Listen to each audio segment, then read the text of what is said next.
menyanyikan lagu kebangsaan Indonesia Raya. Hadirin dimohon berdiri.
Hadirin dimohon duduk kembali.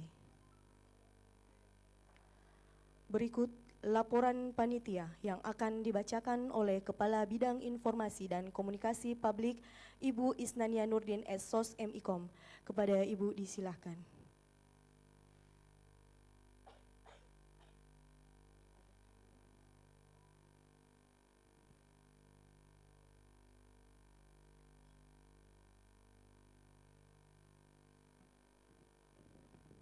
Bismillahirrahmanirrahim. Bapak Pimpinan, mohon izin untuk membacakan laporan kegiatan hari ini. Bismillahirrahmanirrahim. Yang terhormat Wali Kota Makassar, dalam hal ini diwakili Asisten 1 Bidang Pemerintahan dan Kesejahteraan Rakyat Pemerintah Kota Makassar, Bapak Dr. Andes Haji Andi Muhammad Yasir MSI. Yang kami hormati Kepala Dinas Komunikasi dan Informatika Pemerintah Kota Makassar, Bapak Mahyudin SSTP MAP. Yang kami hormati narasumber kegiatan Mayor Corner, Ketua DPW Inkalindo Sulsel, Bapak Abdul Haris Jalante STMT. Terima kasih Bapak telah bergabung bersama kami. Yang kami hormati moderator kegiatan Mayor Corner, Bapak Ibnu Hajar SOS MIKOM. Yang kami hormati peserta dan panitia pelaksana kegiatan serta kawan-kawan dari unsur media. Assalamualaikum warahmatullahi wabarakatuh dan selamat pagi. Puji syukur kita panjatkan kehadirat Allah Subhanahu wa Ta'ala. Atas rahmat dan ridhonya kita dapat berkumpul di tempat ini untuk mengikuti kegiatan penyelenggaraan hubungan masyarakat, media dan kemitraan komunitas Mayor Corner di Hotel Aston, Selasa 30 Agustus 2022. Bapak Ibu hadirin yang kami muliakan, kegiatan Mayor Corner hari ini mengangkat tema rel kereta api Makassar Maros dan jeritan masyarakat pesisir, yang menghadirkan dua pembicara. Pembicara pertama kita adalah Ketua Komisi C DPRD Kota Makassar, Bapak Sangkala Sadiko SH. Beliau masih dalam perjalanan dan sebentar lagi insya Allah akan bergabung bersama kita.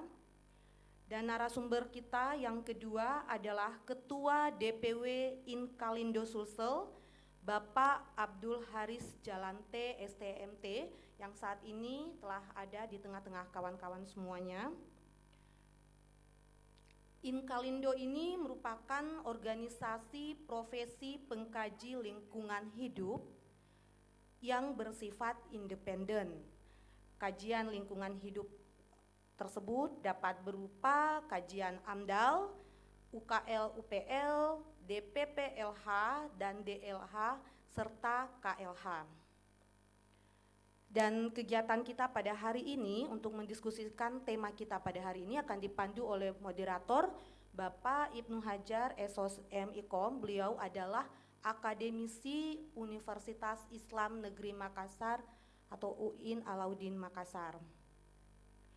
Adapun peserta kita pada hari ini adalah warga yang terdampak dari pembangunan rel kereta api Makassar Maros untuk segmen E. Mohon izin Bapak Pimpinan, kami sampaikan di hadapan Bapak ada sekitar hampir 75 atau 100-an warga yang dari 3 kecamatan, yaitu Kecamatan Tamalan Rea. Mohon izin Bapak Ibu yang dari Kecamatan Tamalan Rea boleh berdiri di kursi di tempat masing-masing. Mohon aplausnya. Kemudian ada saudara-saudara kita warga pesisir dari Kecamatan Biringkanaya. Tabe Bapak Ibu mohon berkenan. Dan yang ketiga adalah saudara-saudara kita dari Kecamatan Talo. Tabe. Terima kasih. Bapak Ibu dan hadirin, kami dapat menyampaikan di kesempatan yang berbahagia ini bahwa kami dari Dinas Komunikasi dan Informatika Pemerintah Kota Makassar mengusung tema ini, pembangunan rel kereta api Makassar Maros dan jeritan warga pesisir, karena seperti yang kita ketahui melalui pemberitaan di berbagai media pada beberapa pekan lalu, saudara-saudara kita warga pesisir yang nantinya akan terdampak pada pembangunan rel kereta api Makassar Maros ini menyuarakan aspirasi mereka. Ada sekitaran 400-an warga pada saat itu berkumpul untuk menyuarakan aspirasi mereka, suara hati mereka akan dampak yang mungkin saja akan timbul jika pembangunan rel kereta api ini akan melintasi wilayah mereka. Dan tentunya dampak yang paling akan dirasakan oleh warga pesisir kita adalah dampak lingkungan atau lingkungan hidup, bisa saja mungkin terjadi banjir dan sebagainya. Nah, oleh sebab itu kami dari Dinas Komunikasi dan Informatika memberikan ruang diskusi bagi saudara-saudara kita warga pesisir, mempertemukannya dengan Komisi C, Ketua Komisi C yang memang membidangi persoalan ini, dan kemudian dari Inkalindo Sulsel.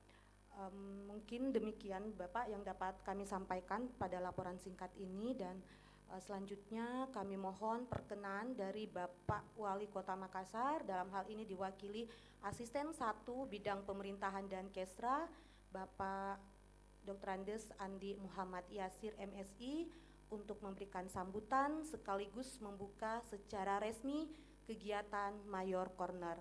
Wabillahi taufiq wal hidayah. Wassalamualaikum warahmatullahi wabarakatuh.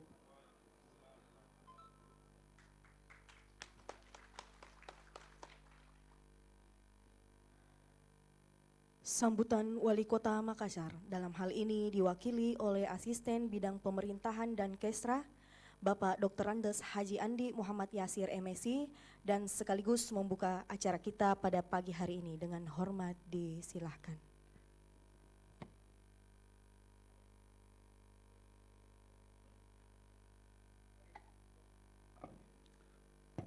Baik, sebelum saya membacakan sambutan tertulis Bapak Wali Kota, izinkan saya menyampaikan permohonan maaf dari Bapak Wali Kota sekiranya beliau yang akan langsung hadir pada acara ini sehubungan ada kegiatan yang juga tidak kalah pentingnya sehingga diamanahkan kepada saya untuk mewakili beliau.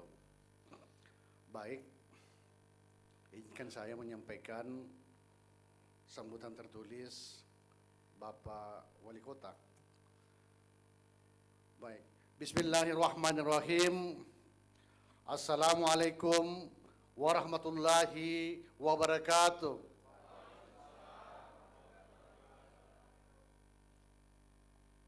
Alhamdulillah wa syukurillah wa la haula wa la quwata illa billah. Bismillah biiznillah, bismillah bi'aunillah, bismillahillazi la yadurru ma'asmihi syai'un fil ardi wala fis sama' wa huwas samiul alim.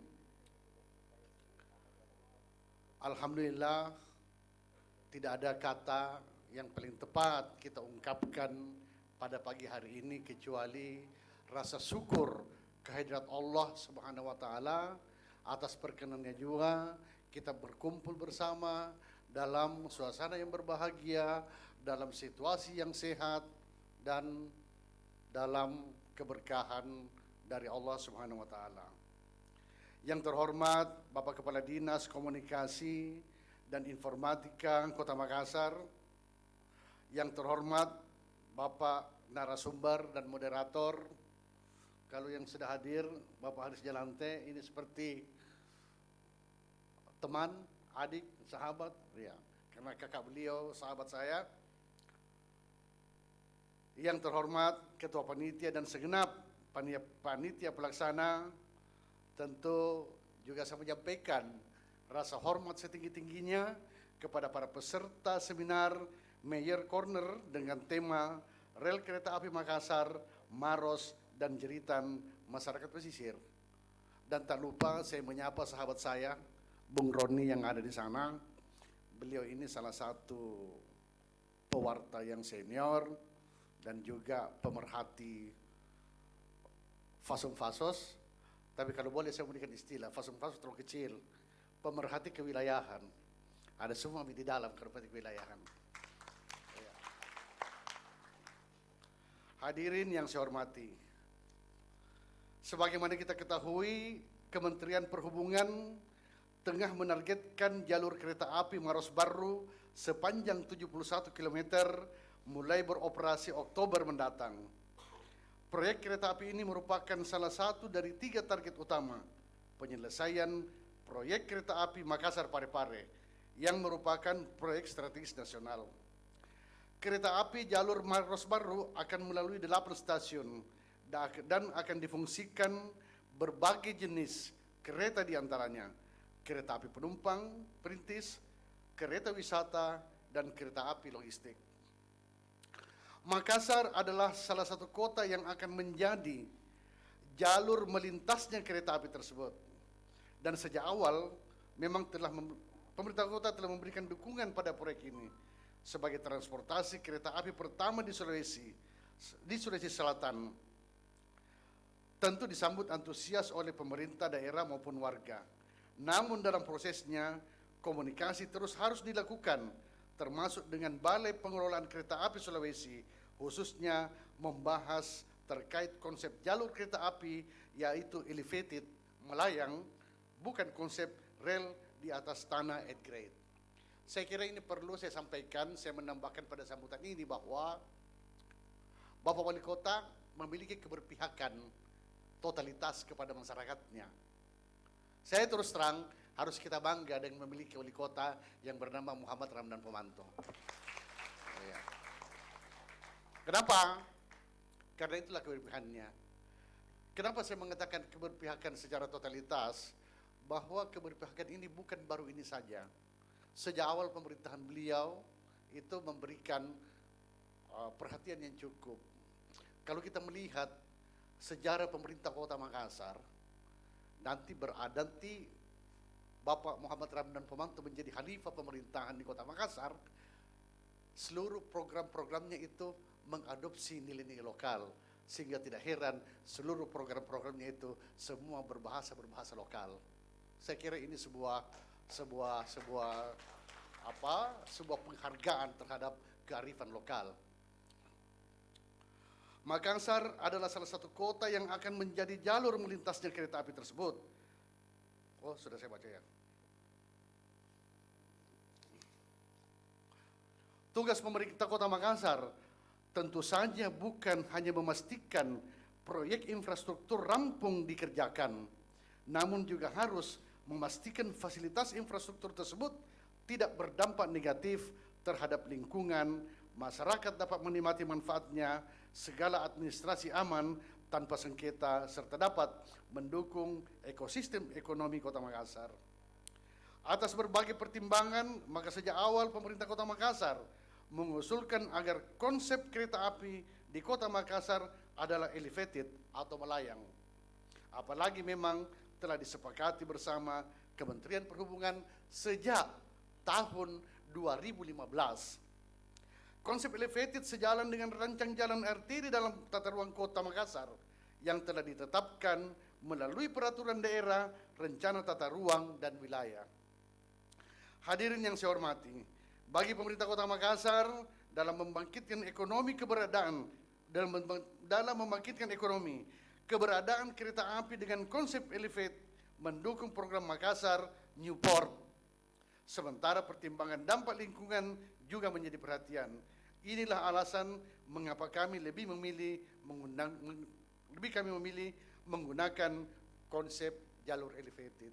Nah, masalahnya begini, kalau kita 8 grade, terlalu banyak permasalahan yang kita hadapi, mulai pembebasannya dan lain seterusnya. Kalau elevated hanya beberapa, tiang panjang 5x5 berapa titik, sehingga juga ini berdampak kita tidak menghalangi arus air ketika hujan dan lain sebagainya.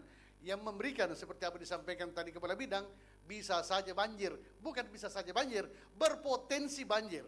Ya. Berpotensi menimbulkan banjir.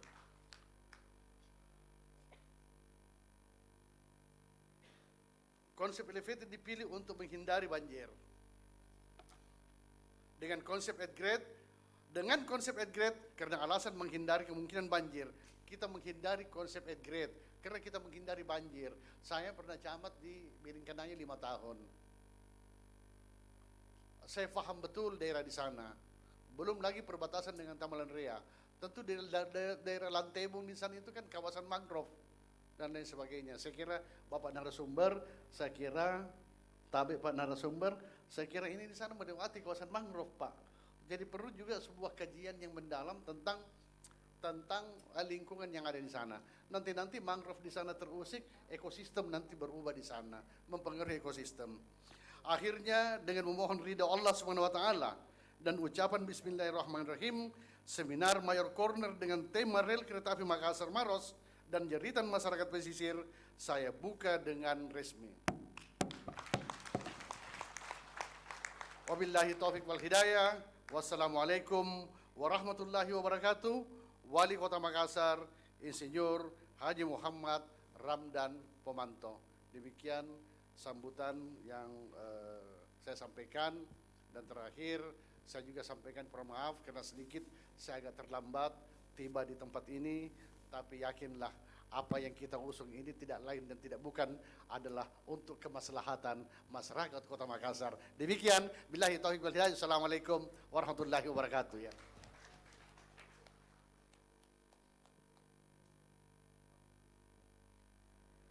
Terima kasih kami ucapkan kepada Bapak Dr. Andes Haji Andi Muhammad Yasir MSc yang telah memberikan sambutan dan secara resmi membuka acara kegiatan kita pada pagi hari ini. Bapak Ibu hadirin yang berbahagia, itulah tadi rangkaian acara pembukaan kegiatan penyelenggaraan hubungan masyarakat, media dan kemitraan komunitas Mayor Corner dengan tema Rel Kereta Api Makassar Maros dan Jeritan Masyarakat Pesisir. Kami selaku panitia mengucapkan terima kasih atas perhatian, dan acara selanjutnya kami serahkan kepada moderator. Sekian dan terima kasih. Wabillahi taufik wal hidayah. Wassalamualaikum warahmatullahi wabarakatuh.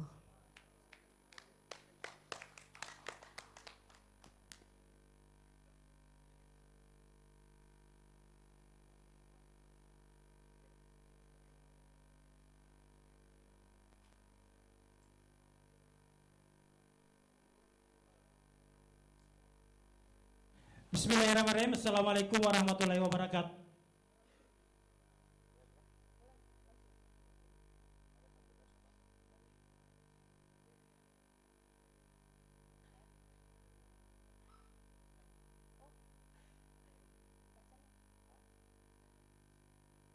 Warahmatullahi wabarakatuh. Alhamdulillah, alhamdulillahi rabbil alamin, wassalatu wassalamu ala asrafil anbiya wal mursalin Sayyidina Muhammad wa ala ali Muhammad, ma ba'd. Puji dan syukur selalu tercurah atas limpahan rahmat, hidayah dan inayah yang Allah berikan kepada kita semua, sehingga pagi nan cerah ini kita masih diberikan nikmat kesehatan, nikmat kesempatan untuk bersama-sama hadir di tempat ini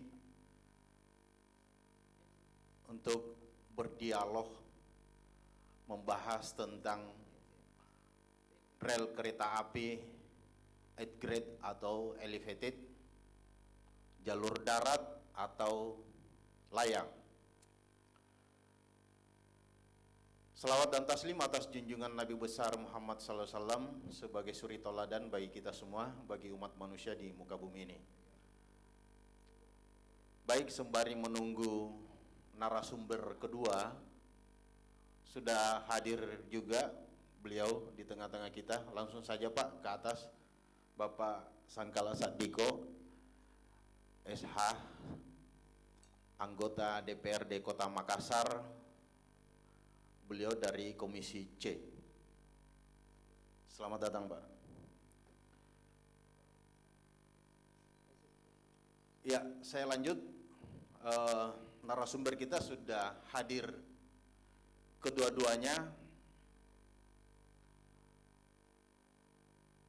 Narasumber pertama, Bapak Haris Jalante, STMT. Beliau adalah Ketua Ikatan Pengkajian Lingkungan Hidup Indonesia atau INKA-Lindo, Sulawesi Selatan. Kemudian narasumber kedua, Bapak Sangkala Sadiko, SH, anggota DPRD Kota Makassar dari fraksi PAN, Komisi C. Beliau juga mungkin dapilnya Pak ya, yang nantinya terkena jalur kereta api. Ya, Bapak dan Ibu sekalian yang berbahagia, pagi nan cerah ini kita sembari menikmati kopi dan mendengarkan penjelasan dari kedua narasumber kita. Memang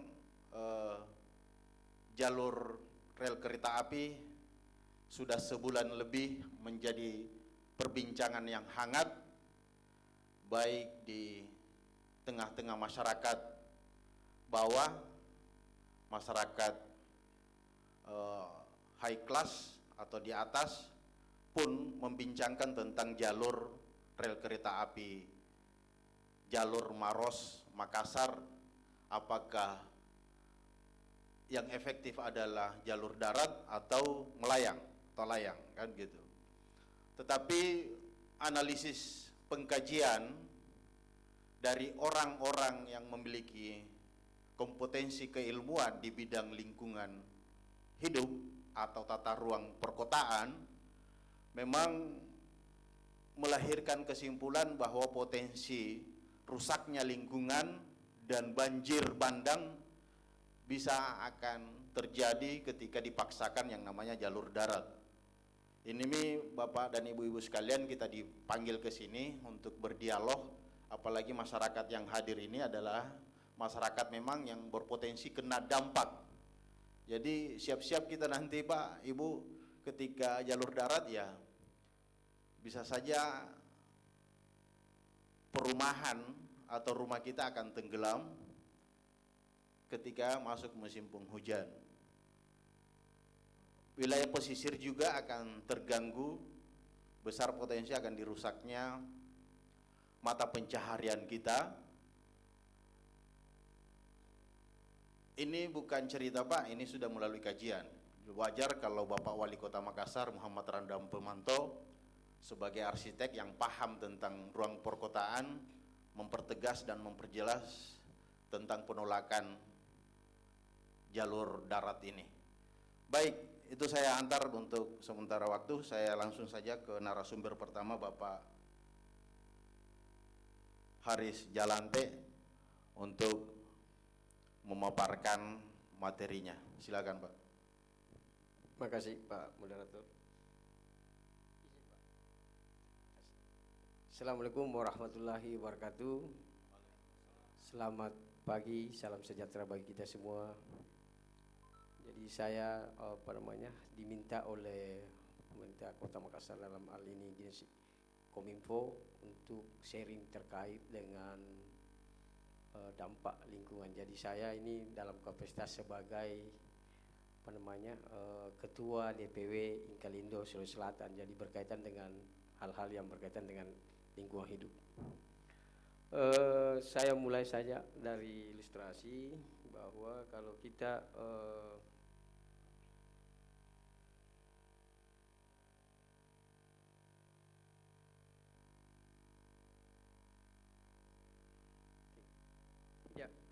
kalau kita lihat gambaran secara utuh ya, karena saya juga mencari beberapa sumber dan literatur terkait dengan rencana pemerintah pusat dalam ini membangun kereta api di Sulawesi. Jadi dia akan menghubungkan dari Makassar itu sampai ke Manado.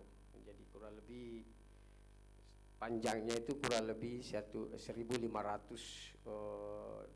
km. Sesi pertamanya itu dibangun di di Sulawesi Selatan, yaitu menghubungkan antara Makassar sampai ke Parepare. Nah, dari data yang didapatkan itu, informasi kita dapatkan ada beberapa perbedaan data tentang panjang ya, tapi namun tidak signifikan perbedaannya. Satu mengatakan 145 km, satu mengatakan 142 km. Itu dari dari Parepare ke Makassar.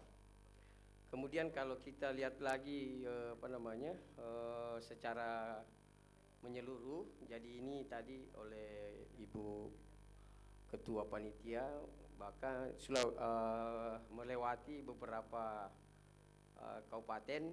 Jadi ada 5 segmen. Jadi segmen A itu ada mulai dari dari Parepare ya. Kita lihat di sini gambar ini. Jadi segmennya ini dari sini Parepare, Soreang masuk ke Palandro, segmen B, kemudian segmen C masuk ke segmen D. Ini yang agak panjang, kurang lebih 67 km. Kemudian kita di Makassar itu masuk ke segmen E, kira-kira 13,6 km. Nah, kalau lebih lebih detailnya, peruntukan seperti dalam kata sambutan Bapak Wali Kota makanya ada beberapa peruntukan. Jadi melewati beberapa pusat-pusat perekonomian. Dalam hal ini ada masuk lewat lewat Tonasa, kemudian masuk lewat Semen Bosoa, baru masuk ke Garongkong, kemudian masuk ke Newport Makassar. Ini menunjukkan bahwa itu ada potensi pergerakan barang. Jadi pemerintah pusat mengatakan di situ karena memang secara beban lalu lintas kita dengan adanya transportasi barang ini bisa membebani ruas jalan Sulawesi Maros Makassar Parepare. Jadi itu bisa dialihkan di situ. Jadi tidak lagi berpotensi muatan-muatan berat bisa merusak rel jalan. Kemudian selain itu juga akan ada digunakan untuk penumpang.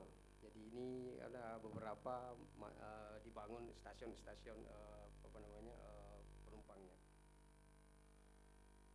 Kemudian lagi untuk lahan, jadi kita ini berkaitan dengan lahan dari hasil citra kami karena saya selalu mau mencari informasi valid terkait berapa lahan yang dibutuhkan. Nah, dari hasil penelusuran kami dengan menggunakan Google Maps itu pada umumnya lebar yang dibutuhkan itu kurang lebih 50 meter. Jadi ini saya bisa perlihatkan kepada bapak-bapak, ini kalau di segmen ini segmen baru ya, ini lebarnya 50. Kemudian ini segmen lagi masih di perbatasan baru Pangkep, ini juga sekitar 50. Jadi hampir semua segmen itu membutuhkan lebar 50. Jadi itu yang menjadi. Nah, kalau kita lihat potensi itu 50, berarti kalau dia 1 kilo kira-kira membutuhkan luas luas lahan kurang lebih 5 hektar sepanjang jalan kilometer itu. Nah, kalau dia 140 tinggal 5 dikali 140 kurang lebih 700 hektar dia butuhkan.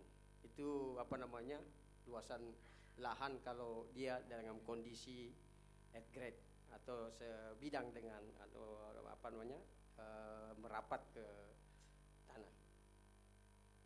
Ini di Sigeri di Labakang. Kemudian ini di dekat perlintasan yang sudah mau masuk ke Mandai. Nah, saya juga berusaha mencari informasi kalau masuk di Makassar kira-kira dia lewat mana. Nah, ini juga informasi itu tidak saya dapatkan. Makanya nanti saya perlihatkan bapak-bapak dan peserta, saya mencoba menarik dari stasiun terakhir atau posisi terakhir dari pembangunan ini ke stasiun Paraloe, karena ada stasiun Paraloe di situ. Saya belum tahu stasiun terakhirnya apakah dia memang masuk ke ke Newport atau masuk ke pelabuhan lama Soekarno-Hatta, karena kan di situ ada dikatakan cuma sampai ke pelabuhan. Itu penting sekali kita lihat. Nah, kalau kondisinya begitu, maka kemungkinan ini saya coba dari penelusuran saya lewat Google situ bahwa jalur ini nanti akan melewati ini kira-kira ini Kelurahan Bulurokeng, kemudian Kelurahan Untia, kemudian Kelurahan Bira. Ini untuk sampai ke stasiun Paraloe. Jadi kalau nyambung lagi yang merah ini Paraloe, Kelurahan Paraloe, kemudian Kelurahan Talo, kemudian Kelurahan Buloa, kemudian Kelurahan Kalukubadoa kalau dia masuk ke MPM. Jadi itu skenarionya. Jadi saya cuma membuat skenario ini karena saya tidak mendapat informasi yang valid terkait lokasinya. Tapi kalau menurut pengalaman saya di dalam kajian-kajian lingkungan, karena saya juga biasa menyusun dokumen lingkungan, itu harusnya sudah masyarakat yang terkena dampak itu sebenarnya harusnya sudah tahu rute itu.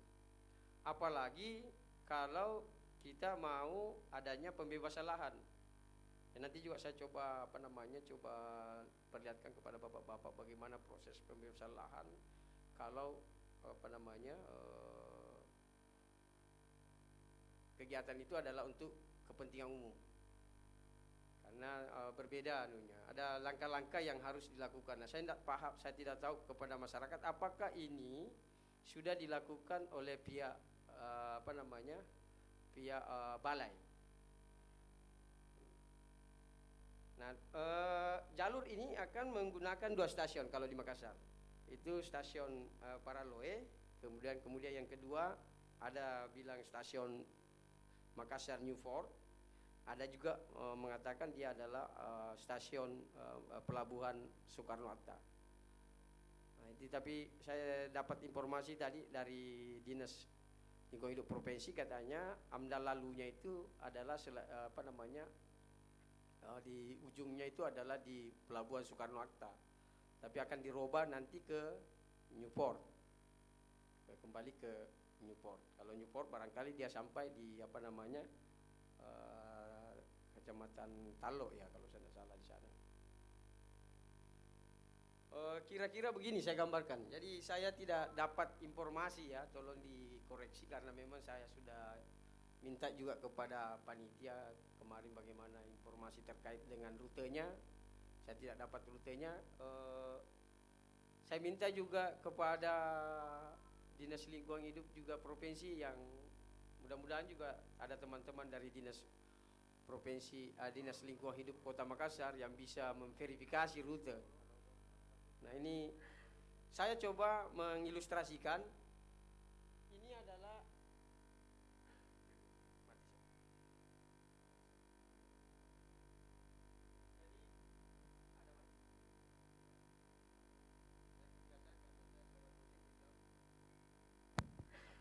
kasih. Nah, ini posisi terakhir dia. Posisi terakhir di sekitar stasiun Mandai. Jadi sudah masuk ke sini. Ini adalah jalan masuk ke Patekne. Ya, yang tembus dengan, kalau teman-teman bapak-bapak pekuburan UNHAS, dia memang sudah masuk, masih masuk kawasan Maros. Nah, jadi dia masuk. Kalau kita secara keseluruhan, kita nanti di sini baru masuk ke Kelurahan Bulurokeng. Di sini kan masuk Kelurahan Untia. Saya mau maaf nanti barangkali ada klarifikasinya. Jadi kalau dia pakai dengan ini, maka nanti dia akan crossing di sini. Dia akan crossing di jalan Patekne. Nah, ini ada dua kemungkinan. Kalau dia pakai grade, ada dua. Apakah jalan yang ada sekarang dia naik flyover, atau yang dibuatkan terowongan. Jadi kan dua opsi itu biasa dia lakukan kalau grade. Jalan yang ada sekarang dibuatkan terowongan. Jadi naik lagi posisi level spurnya. Kalau spurnya kalau dia akan naik bikin terowongan, maka kemungkinan tinggi dari bantalan sampai di atas itu kira-kira bisa sampai 4 meter. Ya, coba bayangkan 4 meter kalau dihalangi air, ya begitu konsekuensinya. Dia masuk di sini. Kemudian dia di sini di sekitar ini kan kawasan, kalau saya tidak salah ini adalah Mutiara. Kalau sampingnya kan Summarecon ya. Nah, Summarecon di sini Summarecon. Ini enak klarifikasinya. Kemudian nanti masuk dia di sini. Ini saya gambar sendiri karena saya tidak dapat rutenya. Saya ingat sekali saya tidak dapat rutenya. Mungkin bapak-bapak yang sudah punya lahan di sana pernah punya dipanggil barangkali untuk sosialisasi, tahu rute itu. Mudah-mudahan dikasih tahu. Ini rutenya. Nah, di sini nanti dia akan di sini, apalagi mau masuk ke kampus PIP. Saya tidak tahu apakah masuknya Jalan Salodong ya itu ya. Ya, Salodong. Masih ingat saya, Bu. Salodong. Kemudian nanti di sini lagi dia akan crossing lagi. Jadi kalau kita di Makassar, dia kemungkinan di sini di sekitar Mutiara, kemudian di Salodong, kemudian di Jalan Untia ya, atau Cacat. Salodong juga ya. Oh, ini Salodong ini. Ya, kalau ini? Hah? Ya. Kemudian di sini terakhir, Pak. Saya ambil di sini terakhir karena di sini yang saya kira sampai di situ tadi rutenya terakhir. Saya ambil di sini karena di sini sudah kalau Bapak Ibu buka di Google Maps itu sudah ada stasiun Paraloe. Jadi dia memang sudah bersampingan dengan di sini kayaknya. Kemudian nanti terakhir dia masuk ke sini. Ini kalau saya coba yang pertama. Ya pertama. Saya coba lagi yang kedua, kira-kira begini. Tapi ini lebih ekstrim ya. Dia akan ke sini. Nah, kalau ini banyak dia akan membuat banyak jembatan. Karena kan ada sungai kita sini. Kalau di sini kan tadi agak sedikit saja jembatan dia buat. Mungkin satu saja dia buat. Kalau di sini dia akan berhadapan, kalau jalur ini dia gunakan, maka dia minimal 2-3 jembatan dia harus gunakan. Nah, saya lebih condong tadi di rute pertama. Tapi tidak tahu apakah itu yang menjadi opsinya mereka. Tapi harusnya kan ini sudah ada sama masyarakat yang ada di sekitar situ, supaya dia tahu bahwa tanah saya, lokasi saya, apa saya, itu bisa dikena. Nah, ini saya juga tidak tahu, tadi saya cuma tanya juga Dinas Lingkungan Hidup Kota Makassar, apakah waktu penyusunan dokumen lingkungannya ada juga masyarakat kita yang hadir. Nah, ini penting juga di dalam penyusunan dokumen, karena ada ada keterlibatan. Nanti saya coba juga saksikan bagaimana keterlibatan masyarakat di dalam penyusunan dokumen lingkungan. Itu kira-kira gambaran. Nah, kalau begitu kira-kira bagaimana sih dari sisi lingkungan ya, dari sisi lingkungan elevated dan grade. Nah, ini kira-kira saya coba men-summary ya beberapa perbedaan yang mendasar kalau kita menggunakan rancangan elevated. Jadi dia kayak petarani lah, supaya tidak kita jauh berpikir kayak petarani, sudah tinggal pir-pir yang dibangun dia punya beton-beton berdiri ya, pir ya. Nah, kalau dia elevated, jadi dia melayang, ini membutuhkan lahan yang lebih sedikit. Jadi hanya untuk tapak pondasi untuk pirnya. Kalau kita pengalaman di sana ya kira-kira 5x5 lah. 5x5. Kalau saya pembebasan tower listrik itu kemarin rata-rata 15x15, tapi biasanya 10x10 sudah bisa. Kalau kita bayangkan kan seperti petarani cuma 5x5 itu sudah bisa 20 ya, 20 bentangannya, kiri kanannya. Nah, kalau dia at grade tentu akan membutuhkan lahan yang lebih banyak. Jadi investasi lebih mahal dalam hal pembebasan lahan. Itu dampak perbedaannya. Yang kedua, kalau dia elevated, kita hanya kehilangan sedikit lahan produktif. Nah, ini barangkali perlu kalau kita lihat rute yang sekarang itu melalui rute-rute yang lahan-lahan yang produktif ya. Kalau kita mulai lihat dari Baru sampai kemana itu kan dia rata-rata sawah yang produktif dia lewati. Nah, kalau dia sawah atau empang ini sedikit, sehingga kalau dia elevated itu sehingga tidak signifikan mengganggu ketahanan pangan. Jadi kita juga bisa hitung kalau teman-teman sayang sekali mereka tidak hadir ya, kita juga bisa melihat bagaimana cara dia menghitung visibility study-nya. Jadi kebetulan saya juga di bidang selain sebagai konsultan lingkungan, saya juga biasa main di visibility study untuk transport. Jadi kita bisa hitung itu berapa kehilangan produksi empang, bisa ditanya. Kemudian ini pendapatan masyarakat tentu juga. Jadi dia yang tadinya meskipun ada pembebasan lahan dia bayar dikasih, tetapi dia akan kehilangan berapa produksi yang kontinu dia rasakan. Itu kan memang nah, kalau kita mau kalau at grade kehilangan banyak lahan produktif ya, kemudian sehingga signifikan mengganggu ketahanan pangan dan pendapatan masyarakat. Yang berikutnya, kalau dia elevated ini tidak mengganggu arus lalu lintas. Sudah pasti karena dia di atas kan. Jadi tidak perlu lagi ada flyover yang dibangun di setiap tadi itu yang dengan jalan yang ada sekarang atau jalannya yang diangkat atau kita buatkan terowongan. Kayak terowongan paraloi ya. Ya itu begitulah yang di tol itu. Kemudian berpotensi ini pasti ya.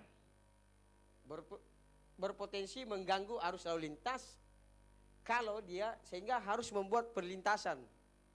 Jadi perlintasannya bisa dengan sebidang, bisa dengan tidak sebidang. Maksudnya sebidang itu sejajar dengan dia. Kalau dia sebidang, kalau di Jakarta kan pakai palang. Tapi itu kan tingkat kecelakaannya lebih besar kalau pakai palang karena biasanya kita itu kalau ada larangan paling suka itu dilewati.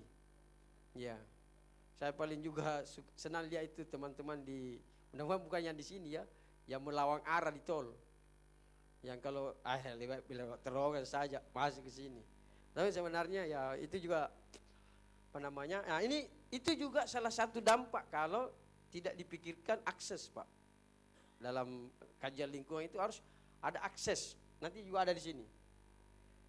Saya akan kemudian yang berikutnya ini terhindar dari ancaman banjir.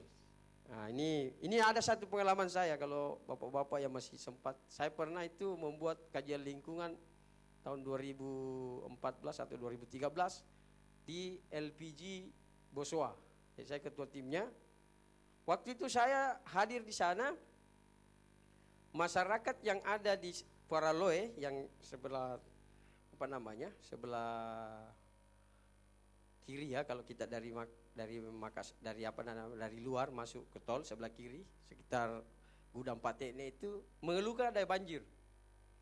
Banjir itu katanya dirasakan setelah ada jalan tol dibangun. Bayangkan saja jalan tol yang levelnya berapa senti saja naik, itu dia bisa rasakan banjir di situ. Karena kan kalau kita tadi lihat ya, saya kembali ke sini, kalau kita lihat ini kalau pembangunan kita begini Pak, itu tidak ada masalah banjir. Karena memang air dia ikuti, begini kan, airnya kan begini dia. Ini jalan tol kemarin ini, yang di sekitar sini nih, ini yang merasakan ini. Ini levelnya berapa coba diangkat berapa, sekitar paling tinggi lah waktu itu 1,5 sampai 1 meter. Kalau kita lihat nanti di bapak-bapak lihat kalau dia misalnya dia tidak mau kasih naik flyovernya jalan yang dia jalan di sini tidak dia tidak mau mau mengangkatnya jadi flyover, dia bikin terowongan maka tinggi timbunan itu bisa sampai 4 meter. Nah itu yang bisa menghalangi, jadi ini kan jadi benteng ya, kalau kita lokasinya jadi benteng. Nah inilah potensi-potensi itu yang bisa menyebabkan banjir kalau salah cara hitung hidrologinya. Nah ini yang penting sekali, betul-betul harus bagus hidrologinya kalau ini dibangun. Jadi harus tahu di mana pelepasan air. Ini tidak ya membuat potensi kalau ini berpotensi menimbulkan banjir. Jadi kalau dia tinggi, bayangkan saya kalau dia tinggi 1 meter 2 meter, itu kan air mau lewat nggak bisa lagi. Dan ini sudah ada beberapa, kalau kita kasus-kasus kita ya di Sulawesi Selatan, itu banyak dikomplain di Kabupaten Baru. Itu bapak-bapak bisa dapat informasi di sana. Bukan saya yang bilang ya, informasi dari berita-berita. Nah itu kemudian kalau dia lipetit itu tidak membutuhkan timbunan. Bayangkan 50 meter lebarnya, tingginya tingginya 2 meter misalnya saja. Jadi panjangnya 1 kilo. Jadi 1 kilo kali 1000 meter kali 50 meter kali 2 meter itu kira-kira 100 berarti sampai 100.000 kubik dia butuhkan untuk 1 kilo timbunan. Kira-kira gunung mana kita harus cari lagi untuk mengambil itu ya. Kalau di di pengalaman saya mengenangani ini kasus di sini, kalau di pembangunan di sekitar Pangkep, dia ambil di Alesipito, itu diambil tanah-tanah urugan yang ada di situ. Bukit-bukit dia itu juga untuk lahan ya, ada butuh lahan untuk cutting. Kemudian kalau ini tidak membutuhkan timbunan. Kemudian kalau dia elevated, ini relatif hubungan sosial ini masih tersambung. Jadi masih bisa lihat teman-teman tak atau tetangga tak di sebelah. Ya kan? Ini kan banyak yang dikomplain juga waktu pembangunan tol kita ini yang reformasi. Makanya dia minta satu pelintasan itu di arah setelah gerbang pembayaran. Karena adanya hubungan sosial yang terputus. Dia sudah tidak bisa pergi siarai kalau belum apalagi kalau kalau Lebaran ya Idul Fitri. Karena dia terputus. Ada orang yang terputus sekolahnya karena tidak bisa lewat. Nah ini penting sekali di relatif tersambung karena masih bisa kuliah. Nah ini berpotensi memutuskan hubungan sosial masyarakat. Kemudian ya salah satu anunya ya lebih mahal dia memang lebih mahal. Tanya pembangunannya itu 30 saya dapat juga informasi 30 miliar ya per kilometer. Kalau yang ini 3 kalinya. Kalau dia at grade itu 30 miliar per kilometer. Kalau biayanya yang 90 miliar. Kemudian elevated itu ini salah satu anunya adalah menggunakan teknologi tinggi dan menggambarkan peradaban, menunjukkan peradaban. Jadi indah kota, kemudian maju kota, kelihatannya di situ. Kalau ini masih biasa saja, cukup sederhana. Itulah kira-kira saya bisa gambarkan kelebihan dan kekurangannya. Tentu pihak balai perkereta-apian mungkin ada faktor-faktor tersendiri mengapa dia mau melakukan dengan upgrade. Karena memang kalau yang lebih mudah itu upgrade, tinggal bayar masyarakat, bangun, tinggal itu. Tapi ada konsekuensinya ya dia harus tanggung semua konsekuensi yang ada di atas ini. Itu barangkali yang yang bisa saya gambarkan dulu sebagai pemantik ya Pak Moderator, berkaitan kita nanti diskusinya bagaimana karena masih ada pembicara yang kedua. Makasih, saya kembalikan kepada Moderator. Assalamualaikum warahmatullahi wabarakatuh. Ya, terima kasih Pak Haris atas jamuan materinya yang memang sesuai dengan latar belakang keilmuan beliau mengkaji tentang lingkungan hidup. Kemudian dalam pemaparan beliau saya sempat mendengarkan bahwa ternyata data tentang akses atau jalur rute rel kereta api Maros Makassar ini masih dibutakan petanya. Nah ini kan menjadi pertanyaan besar bagi Bapak Ibu-Ibu sekalian yang berpotensi kena dampak nantinya ketika jalur darat ini dipaksakan. Dan potensinya besar juga untuk dipaksakan jalur darat, Pak. Artinya rel kereta api ini jangka panjang. Jadi siap-siap juga menderita jangka panjang. Anak cucu kita nanti juga akan kena dampaknya. Potensinya adalah ya bisa saja beberapa titik tenggelam, kampung dan perumahan. Nah inilah salah satu dialog yang kita hadirkan untuk bagaimana tetap setuju dengan rel kereta api, tetapi kan ada dua pilihan. Nah kita pasti memilih yang dampaknya lebih kecil, jalur layang ini. Artinya apa ya? Kita melalui kajian dengan melibatkan orang-orang yang memiliki kompetensi keilmuan yang betul-betul paham tentang tata ruang kota dan lingkungan hidup. Jadi itu pertanyaannya Pak, ada apa? Kok rutenya belum jelas jalur kereta api ini? Kemana pemerintah provinsi atau yang berkompeten tentang pembangunan rel kereta api ini? Baik, selanjutnya saya serahkan kepada narasumber kedua kita, Bapak Sangkala Sadiko SH, beliau anggota DPRD Kota Makassar dari Komisi C, fraksi PAN. Tentu beliau juga memiliki dapil di sana. Artinya apa? Beliau hadir ya harus juga paham tentang rel kereta api ini, karena warga kita ini Pak yang kena dampaknya nanti. Jadi memang harus berjuang sama-sama dengan melalui kajian-kajian yang logis. Baik, waktu dan tempat saya persilakan Pak, silakan.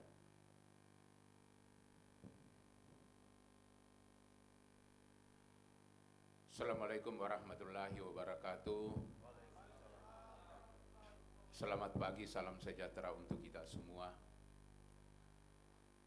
Yang saya hormati Kadis Kominfo Kota Makassar beserta jajarannya, yang saya hormati narasumber pertama Bapak Haris Jalante STMT. Beliau adalah Ikatan Lingkungan Pengkajian Lingkungan Hidup. Yang saya hormati saudara moderator, wabil khusus kepada peserta atau hadirin semuanya yang sama-sama saya muliakan. Sebelum saya bicara, mungkin saya perkenalkan dulu diri saya, Pak. Nama saya Haji Sangkala Sadiko, anggota DPRD Kota Makassar dari fraksi Partai Amanat Nasional. Jabatan saya adalah Ketua Komisi C DPRD Kota Makassar. Saya adalah salah satu anggota DPRD terpilih dari Dapil 3 Biringkanaya Tamalandrea. Jadi kalau kita berbicara soal kereta api, yang paling banyak dikena jalur kereta api Trans Maros Makassar itu adalah Biringkanaya dan Tamalandrea. Berikut Kecamatan Talo. Syukur alhamdulillah kita panjatkan kehadirat Allah Subhanahu wa taala atas segala limpahan rahmat hidayah dan taufiknya kepada kita semua, sehingga pada pagi menjelang siang hari ini kita masih diberikan kesempatan dan kesehatan untuk hadir bersama-sama dalam rangka menghadiri undangan panitia hari ini dengan tema kereta api jangan rampas tanah kami. Berbicara soal kereta api di Kota Makassar ini sebenarnya hal yang sangat menarik untuk kita bicarakan. Jadi tapi sebelumnya saya mungkin tidak bicara dalam skop apa yang disampaikan tadi narasumber pertama, karena beliau memang tepat untuk membahasakan seperti itu, dan kami juga tidak ada backupan data seperti yang disampaikan oleh beliau. Tetapi saya akan berbicara terkait bagaimana rencana pembangunan kereta api Trans Maros Makassar. Ya. Program ini adalah program nasional yang kalau tidak salah ini diwacanakan pada tahun 2015 kalau tidak salah. Akhir-akhir ini menjadi topik pembicaraan yang santer dibicarakan oleh sebahagian besar warga Kota Makassar. Jadi kami hanya bisa berbicara bagaimana rencana pembangunan kereta api Trans Maros Makassar yang kurang lebih kalau tidak salah kurang lebih 7 km.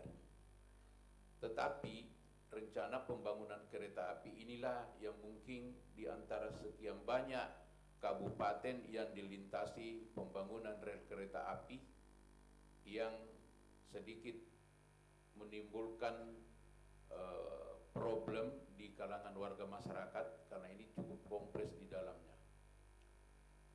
Saya sampaikan Pak sedikit bahwa beberapa hari yang lalu kami didatangi oleh salah satu yang mengaku dari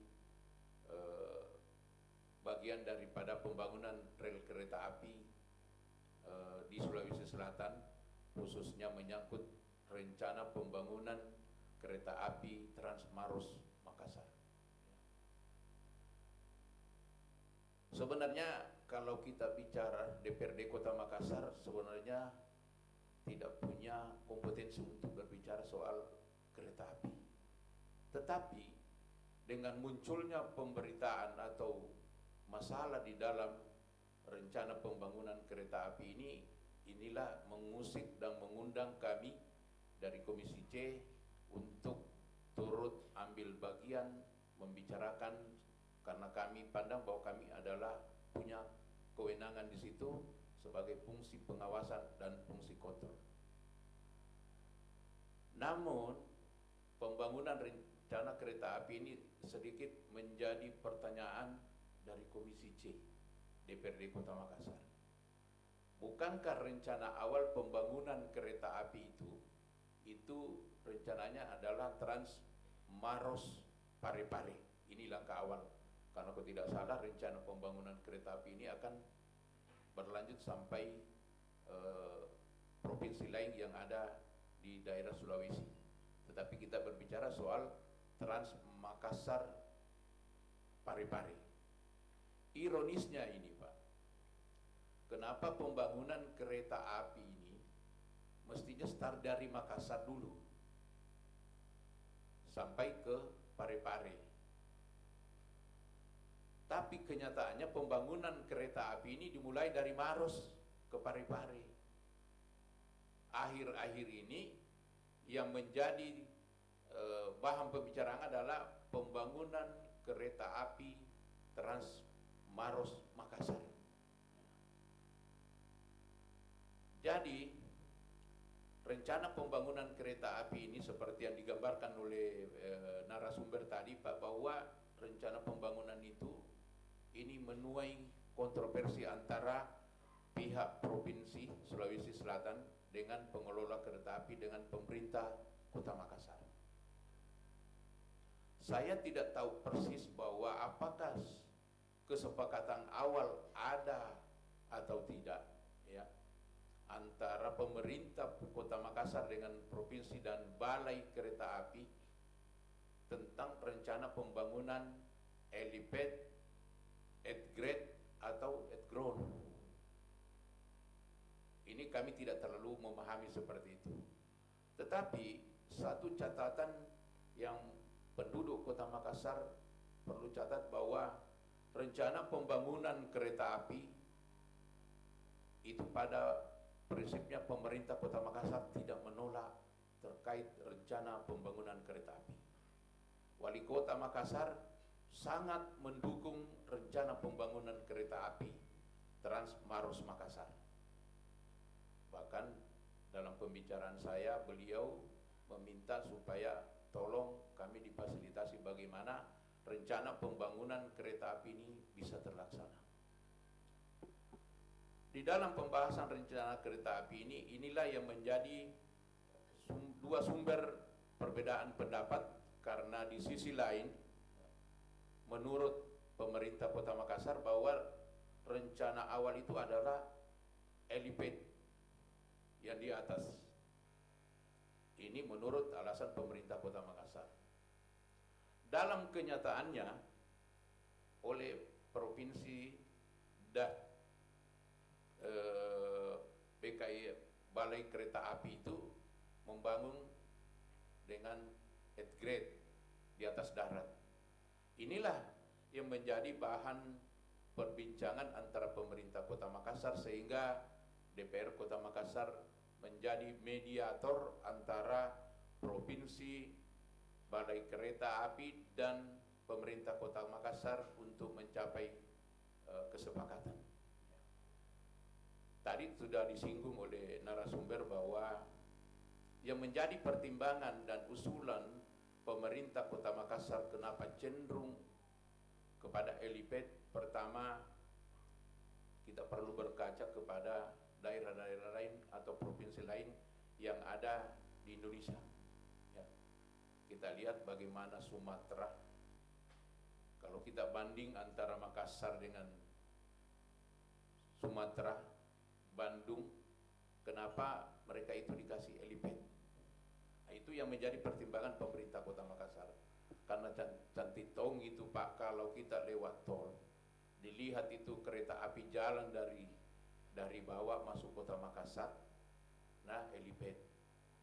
Itu yang menjadi pertimbangan Wali Kota Makassar kemarin waktu saya sempat bicara,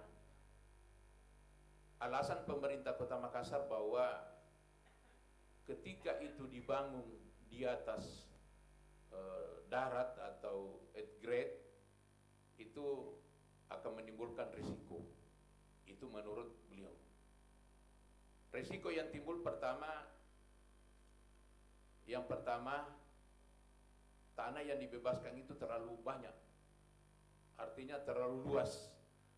Karena kalau itu at grade yang dibangun, maka luas tanah itu adalah kurang lebih 50 meter yang harus dibebaskan. Kedua, apa yang disampaikan tadi itu narasumber pertama, bahwa selain tanah yang dibebaskan mungkin timbunannya juga cukup banyak, jadi banyak juga biaya. Yang kedua, kalau berbicara soal pembangunan rel kereta api itu helipad, itu sangat kurang risiko yang dimunculkan. Pertama menyangkut masalah banjir ya, seperti yang kita lihat di daerah-daerah kabupaten lain ketika hujan itu menjadi kendala karena dengan adanya timbunan yang melintang begitu luas, begitu tinggi, sehingga terjadilah banjir. Ya. Dan ini tujuan daripada pembangunan kereta api adalah untuk kepentingan warga masyarakat Sulawesi Selatan, khususnya Kota Makassar. Karena perlu kita ketahui bahwa pembangunan kereta api ini sebenarnya bukan hanya untuk kepentingan penumpang saja, tetapi ini adalah keberadaan kereta api ini adalah merupakan alat pengangkutan dari daerah ke Kota Makassar. Alasan pemerintah Kota Makassar ini sangat cenderung terkait dengan helipad. Pertama, ini kan kita lihat Pak bahwa di daerah Tallo itu ada sungai. Ada sungai yang sekarang ini ada jembatan tol di situ. Pemerintah Kota Makassar mengusulkan adanya pembangunan kereta api lewat helipad karena ketika yang dibangun itu adalah at grade, otomatis itu sangat rendah karena akan menyeberang di sungai Tallo itu, dan pasti perahu-perahu itu tidak bisa lagi lewat di situ kalau dibangun seperti itu. Ini saya sampaikan Pak bahwa ini adalah usulan pemerintah Kota Makassar.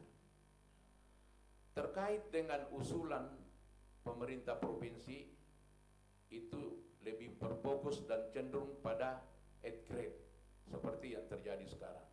Muncul pertanyaan oleh pemerintah Kota Makassar mempertanyakan, tapi kenapa di pergudangan lapang-lapang itu ada at grade, ada helipad di situ?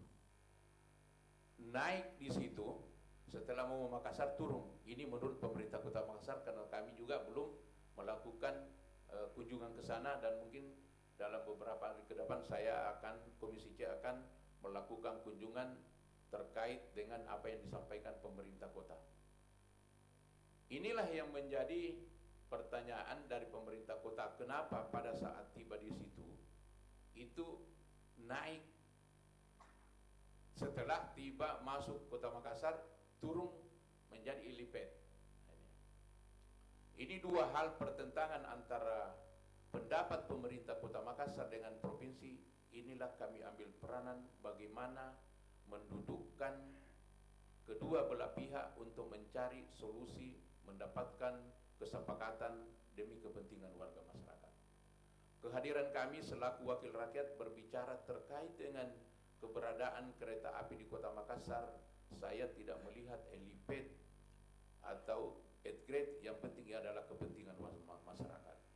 Tetapi saya menginginkan bagaimana supaya antara kedua belah pihak duduk bersama membicarakan apakah yang disepakati itu adalah at grade atau helipad. Karena kalau bertahan pada prinsip masing-masing, saya kira kemungkinan tidak bisa berjalan. Di sisi lain, Balai Kereta Api berasumsi sehingga ini menginginkan dipercepat dilaksanakan karena alasan anggaran. yang ada. Anggaran yang ada menurut Balai Perkeretaapian menganggap bahwa ketika anggaran ini tidak dicairkan dalam waktu sesingkat-singkatnya ini, itu akan dikembalikan ke pusat. Tidak tanggung-tanggung Pak, dana anggaran itu sebanyak 1,2 triliun. Nah, ini alasannya sehingga mau dipercepat. Tetapi saya kira tidak ada masalah ketika ini disepakati apakah eliped atau 8 grade, yang penting duduk sama-sama membicarakan bagaimana rencana pembangunan rel kereta api ini bisa berjalan sebagaimana yang direncanakan. Kalau tidak salah Pak, 3 minggu yang lalu saya pernah mengundang Balai Kereta Api dan pemerintah Provinsi Sulawesi Selatan bersama pemerintah Kota Makassar dengan seluruh jajaran terkait untuk datang sama-sama, duduk bersama-sama membicarakan bagaimana supaya rencana pembangunan kereta api ini bisa berjalan sebagaimana mestinya. Tetapi apa yang terjadi sangat disayangkan. Ada yang datang, tapi dia hanya isi absen, dinas perhubungan. Setelah itu dia pulang, Pak. Yang hadir ini adalah pemerintah Kota Makassar. Semua jajaran pemerintah Kota Makassar yang kami undang semuanya hadir. Tetapi yang tidak hadir ini adalah dari pemerintah provinsi dan Balai Kereta Api. Jauh-jauh sebelumnya rapat ini di agenda dia dilaksanakan, saya telepon Balai Kereta Api. Saya telepon salah satu dari Balai Kereta Api, saya tanya, Pak, bagaimana undangan kami sudah sampai atau tidak? Dia jawab, undangan Bapak sudah sampai di saya. Bagaimana? Besok hadir. Siapa yang hadir? Dia bilang, insyaallah saya hadir, Pak. Tiba pada saat rapat dimulai, karena saya molor 1 jam, karena beliau belum datang, saya mundurkan 1 jam. Tidak ada datang, yang datang hanya dari Dishub Provinsi Sulawesi Selatan.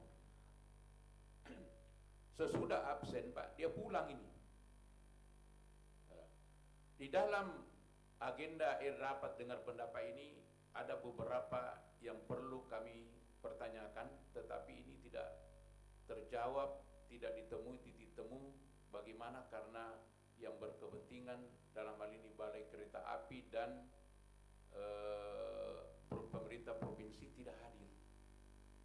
Di dalam agenda kami ini sebenarnya saya mau mendengarkan sejauh mana kesepakatan awal pemerintah Kota Makassar yang disampaikan kepada saya dengan Balai Kereta Api, apa memang ada terjadi seperti itu. Nah, oleh pemerintah Kota Makassar mengatakan bahwa ada kesepakatan awal adalah eliped. Nah, di sisi lain pembangunan kereta api yang berjalan sekarang ini adalah 8 grade yang dibawa. Inilah yang menjadi persilang pendapat antara pemerintah Kota Makassar dengan provinsi, karena di sisi lain pemerintah provinsi ataukah pengelola maunya seperti yang dibangun di tempat lain. Nah, mohon maaf karena pemerintah Kota Makassar ini yang dilewati itu adalah tanahnya. Perlu ada istilah di situ pamit-pamit, bagaimana membicarakan antara kedua belah pihak. Oleh karena itu kami dari DPRD Kota Makassar, Pak, Komisi C, sebenarnya saya tidak mengatakan bahwa tidak bagus itu 8 grade dan yang bagus adalah eliped. Yang jelas bahwa kami hanya berbicara dari sisi kepentingan masyarakat. Karena bagaimanapun juga ketika rel kereta api ini dibangun tentu berdampak positif kepada warga masyarakat, khususnya yang ada di Lantebung sana. Betulan ini, Pak, adalah daerah pemilihan saya. Tentu kalau berbicara kapasitasnya warga masyarakat yang ada di Lantebung yang saat ini kerjanya hanya melaut, tetapi kalau misalnya rel kereta api ini dibangun, otomatis sumber penghidupan warga masyarakat akan berubah. Ya, karena penjelasan daripada Balai Kereta Api itu bahwa sekitar Lantebong itu ada nanti stasiun yang dibangun di sana. Saya sudah diperlihatkan gambaran bagaimana nanti ketika ini dibangun stasiun yang ada di sana, itu tentu ada lahan-lahan usaha, lapangan kerja pasti ada. Nah, inilah kira-kira yang mendasari sehingga kami dari Komisi C DPRD Kota Makassar turun untuk mengambil bagian sebagaimana tupoksi kami sebagai kontrol, fungsi kontrol dan fungsi pengawasan. Ya. Tentu pertanyaannya, kira-kira dengan selesainya dilaksanakan RDP ini, apa ada lanjutan atau tidak? Ya. Kami dengan teman-teman akan kembali evaluasi bagaimana kelanjutan daripada rapat dengar pendapat yang tidak terlaksana. Padahal sebenarnya ini Pak, DPRD Kota Makassar tidak ambil bagian di dalam membicarakan rel kereta api. Tetapi yang datang ke kami ini Pak adalah Balai Kereta Api meminta difasilitasi untuk mendudukkan dengan pemerintah Kota Makassar. Tetapi ironisnya, ketika kami mengundang kedua belah pihak, yang tidak datang adalah yang meminta untuk difasilitasi berhadapan dengan pemerintah Kota Makassar, dengan harapan mudah-mudahan DPR Kota Makassar ini bisa mempertemukan antara dua kepentingan menjadi satu kepentingan bersama yang tujuannya adalah untuk kepentingan warga masyarakat yang ada di Kota Makassar. Ya. Yang terakhir barangkali Pak, saya mungkin tidak bisa bicara dengan seperti narasumber yang pertama, bahwa setahu saya pernah tanya kepala balai bahwa sampai di mana batas titik terakhir daripada kereta api ini, stasiun kereta api. Karena kalau stasiun kereta api ini hanya sampai misalnya di Tamalan Rea, di sekitar Lantebong, saya kira itu juga menjadi problem bagi pengguna angkutan kereta api. Mestinya rel kereta api itu, stasiun kereta api itu harusnya dibangun sama dengan stasiun Gambir Jakarta, Pasar Turi di Surabaya, itu semuanya ada dalam kota. Tetapi saya tidak mengerti titik terakhir stasiun ini apakah tidak menyeberang di Sungai Talo atau bagaimana. Karena itulah yang sempat kami dengarkan dari kepala balai. Ya. Inilah Pak yang sebenarnya yang mendorong kami untuk menduduk bersama karena kami butuh penjelasan dengan rangkaian bagaimana rencana awal pembangunan kereta api ini dimulai dari mana, stasiun kereta apinya di mana, jalur-jalur yang dilewatinya apa-apa saja, dan tanah yang mau dibebaskan apakah itu siap atau tidak. Ironisnya, sesudah rapat kami tutup Pak, ada warga dari Buloroge telepon saya, Pak, kapan saya dibayar saya punya tanah. Di sisi lain ada juga yang mengatakan bahwa ada masalah. Nah, inilah yang mengundang kami untuk duduk bersama mendengarkan siapa-siapa warga masyarakat yang keberatan, ataukah ada kami yang keberatan, ataukah semuanya setuju. Tetapi kami kehilangan informasi Pak, karena dari pemerintah Kota Makassar, dari pemerintah provinsi dan Balai Kereta Api hari itu tidak hadir bersama dengan pemerintah Kota Makassar.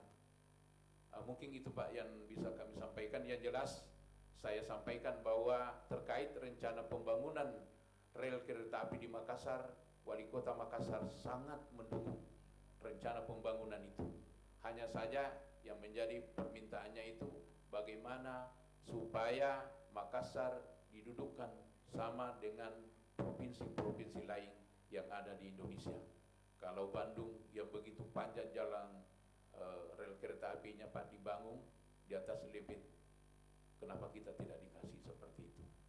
Dan saya kira juga ya, kalaupun itu yang menjadi alasan bahwa kalau itu at grade yang dibangun mungkin rawan banjir atau bagaimana, saya juga pikir bahwa ketika rel kereta api itu dibangun secara at grade, tentu kan ada juga bagian pengkajian lingkungan yang mengkaji dampak-dampak yang ada yang akan terjadi di kemudian hari.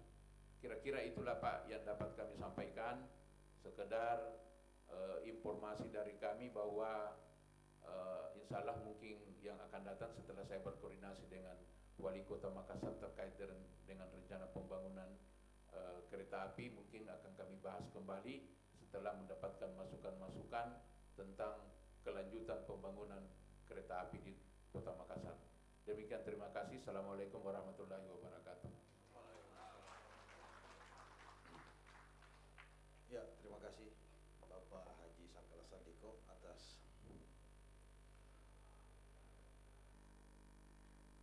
sebagai narasumber kedua yang banyak bercerita tentang banyak hal yang beliau lalui. Dia gambarkan kronologinya, sudah membuat rapat rancangan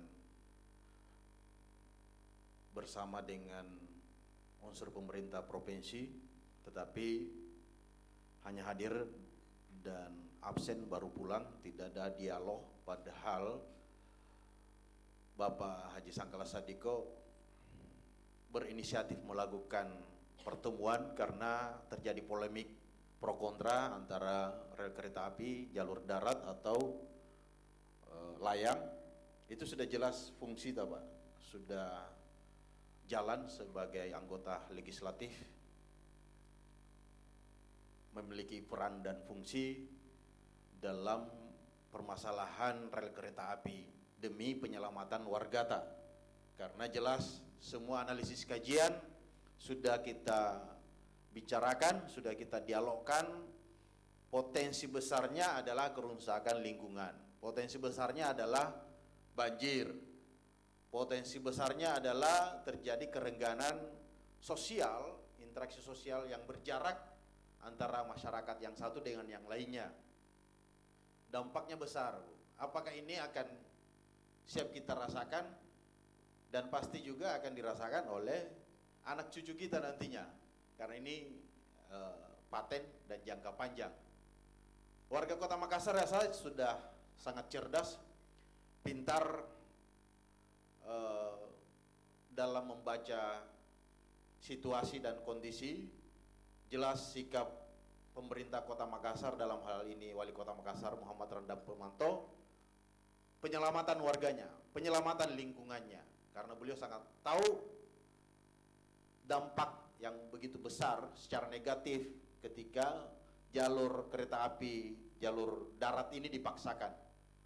Ya, apakah ini potensi dipaksakan karena sudah ada di depan mata dana 1 triliun lebih, 1,2 triliun. Ini kan jangan disia-siakan katanya. Akhirnya hak-hak masyarakat pesisir, masyarakat yang terkena dampak nantinya diabaikan. Akhirnya apa? Benturan nanti antara kita dengan pemerintah. Terjadi juga mafia tanah. Mafia itu ya yang mengaku menjual tanah, kapling, tanah dia jual lagi, ya banyak Pak akan terjadi. Akhirnya apa? Terjadi potensi untuk berkelahi, konflik di bawah. Ya pemerintah ya yang memaksakan ini ongkang-ongkang kaki. Kitalah yang berbenturan di bawah, kitalah yang berkelahi di bawah, kitalah yang terjual, kitalah yang tergadaikan, kitalah yang menikmati penderitaan nantinya. Nah oke, selanjutnya adalah sesi tanya jawab. Saya rasa Bapak Ibu sekalian sudah mendengarkan pemaparan dari kedua narasumber. Saya persilahkan oleh Bapak-Bapak dan Ibu-Ibu sekalian yang memang warga potensi dampak Bapak akan nikmati ketika upgrade ini. Mungkin saya persilahkan Bapak yang satu sebelah kiri ya. Oke, Ibu depan pakai topi, yang di belakang. Oke, 4 Pak ya, satu sesi pertama ini. Mohon disebutkan Nama lengkap di sana dulu Bu ya. Yang pertama. Di sana dulu yang pertama. Baru Ibu, baru yang depan. Nama lengkap dan dari wilayah mana? Silakan Pak. Terima kasih. Bismillahirrahmanirrahim. Assalamualaikum warahmatullahi wabarakatuh. Jadi perkenalkan, nama saya Pak Herman. Jadi saya berasal dari BTN Puri Patene. Kalau dari segi yang kita bahas pada kesempatan hari ini adalah sangat-sangat artinya yang mempunyai berangkai dampak yang paling bisa berdampak bagi kompleks kami. Tabe, jadi sebelum saya lanjutkan bahwa dari materi yang pertama tadi ataukah tagline-nya bisa barangkali dianu kembali, judulnya itu pembangunan apa tadi, rel kereta api Makassar Maros dan jeritan, apakah jeritannya itu ya, jeritan masyarakat pesisir ya, Jeritan masyarakat jadi, pesisir. pada dasarnya saya juga sangat terusik dari kata-kata jeritan masyarakat pesisir itu. Di sini di awal tadi dari pihak pemerintah kota, sebenarnya sangat disayangkan sih sebenarnya beliau secepat itu meninggalkan tempat. Padahal ada beberapa hal yang perlu barangkali yang kami mau tanyakan juga. Nah, yang saya ingin garis bawahi di sini bahwa barangkali tidak usahlah kita barangkali yang kita ini mau saling mencari yang mana benar yang mana salah, karena seakan-akan kita digiring. Iya, kayaknya ini sesuai dengan moderator tadi mengatakan bahwa masyarakat Kota Makassar adalah sudah masyarakat cerdas. Sependapat Pak, sependapat. Jadi barangkali tidak usahlah kita digiring. Nah, mari kita duduk bersama. Yang kita mau cari adalah penyelesaian, solusi. Bukan yang kita mau cari adalah yang mau disalahkan, yang mau dikambing hitamkan. Apakah masyarakat salah? Apakah pemerintah provinsi? Ataukah pemerintah kota? Nah, saya sependapat dengan Bapak Ketua Legalitas yang Komisi C. Beliau betul-betul mempunyai, artinya dia netral dalam berbicara, berbahasa. Nah, cuma di sini artinya masalah evaluated atau upgrade yang nanti insya Allah akan terrealisasi itu bagi kami masyarakat barangkali tidak terlalu memikirkan hal yang begitu. Nah, jangan kita membawa suatu wacana bahwa kita akan kena banjir. Kenyataan sekarang Pak, tanpa ada kereta api kami kebanjiran terus. Pertanyaan sekarang, mana? Kalau itu banjir mau dijadikan persoalan, dijadikan alasan bahwa antara elevated dan upgrade, saya rasa itu apa ya? Saya pribadi ketawa-ketawa sebagai masyarakat biasa.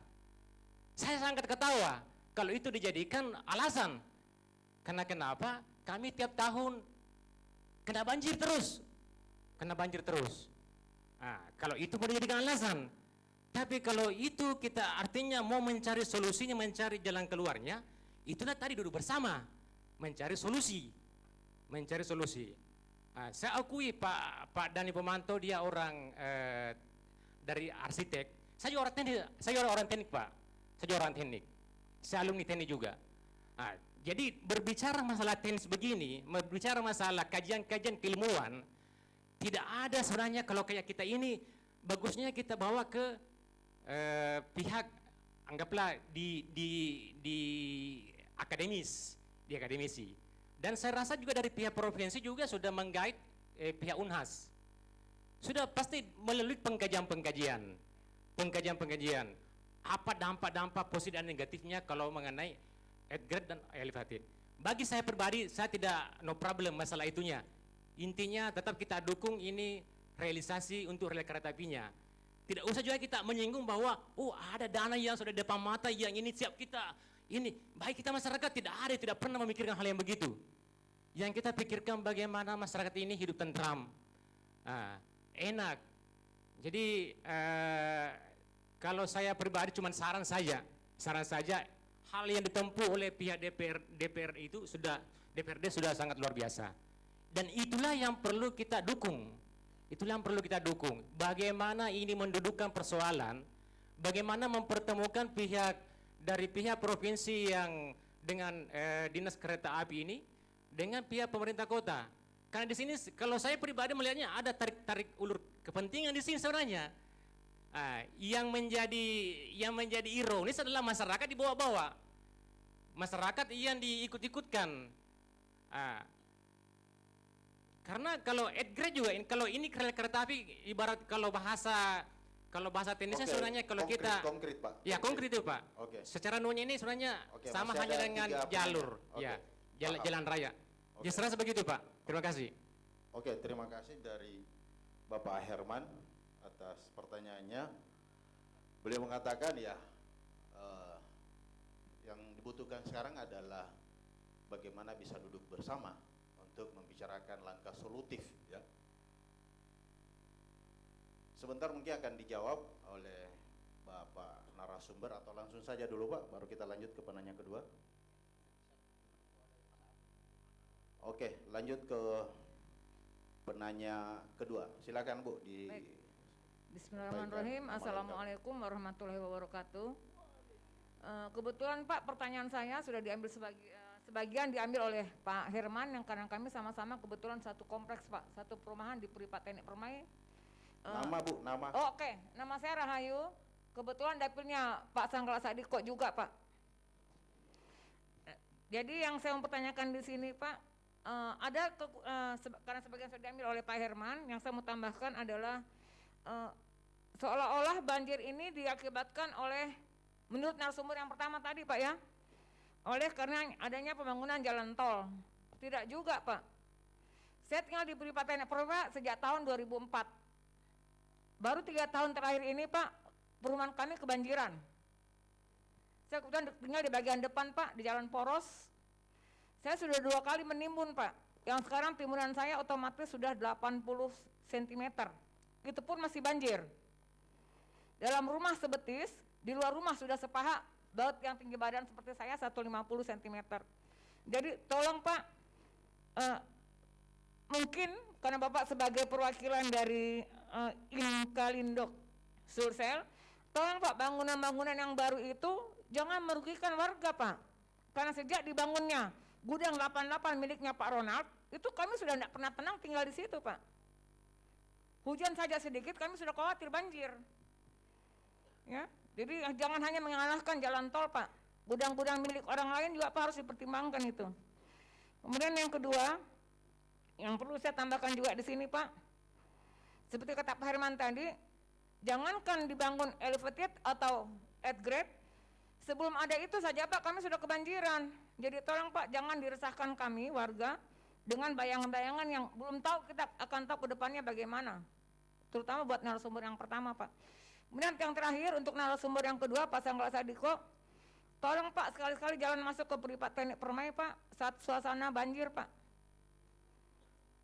Jangan kami hanya dibutuhkan pada saat ada pemilihan saja Pak, maaf. Jadi tolong Pak sekali-sekali jalan saat rumah kami kebanjiran. Ya. Karena biasanya Pak kalau ada calon itu janjinya manisnya luar biasa Pak. Oke Ya. Bu. Sekian Pak, dan Oke, terima kasih. Terima kasih. Ibu dari Ibu Rahayu ya. Jadi lagi-lagi tentang banjir ya. Memang persoalan banjir Pak, Ibu, ini adalah persoalan klasik di semua kota seluruh Indonesia ketika masuk musim penghujan.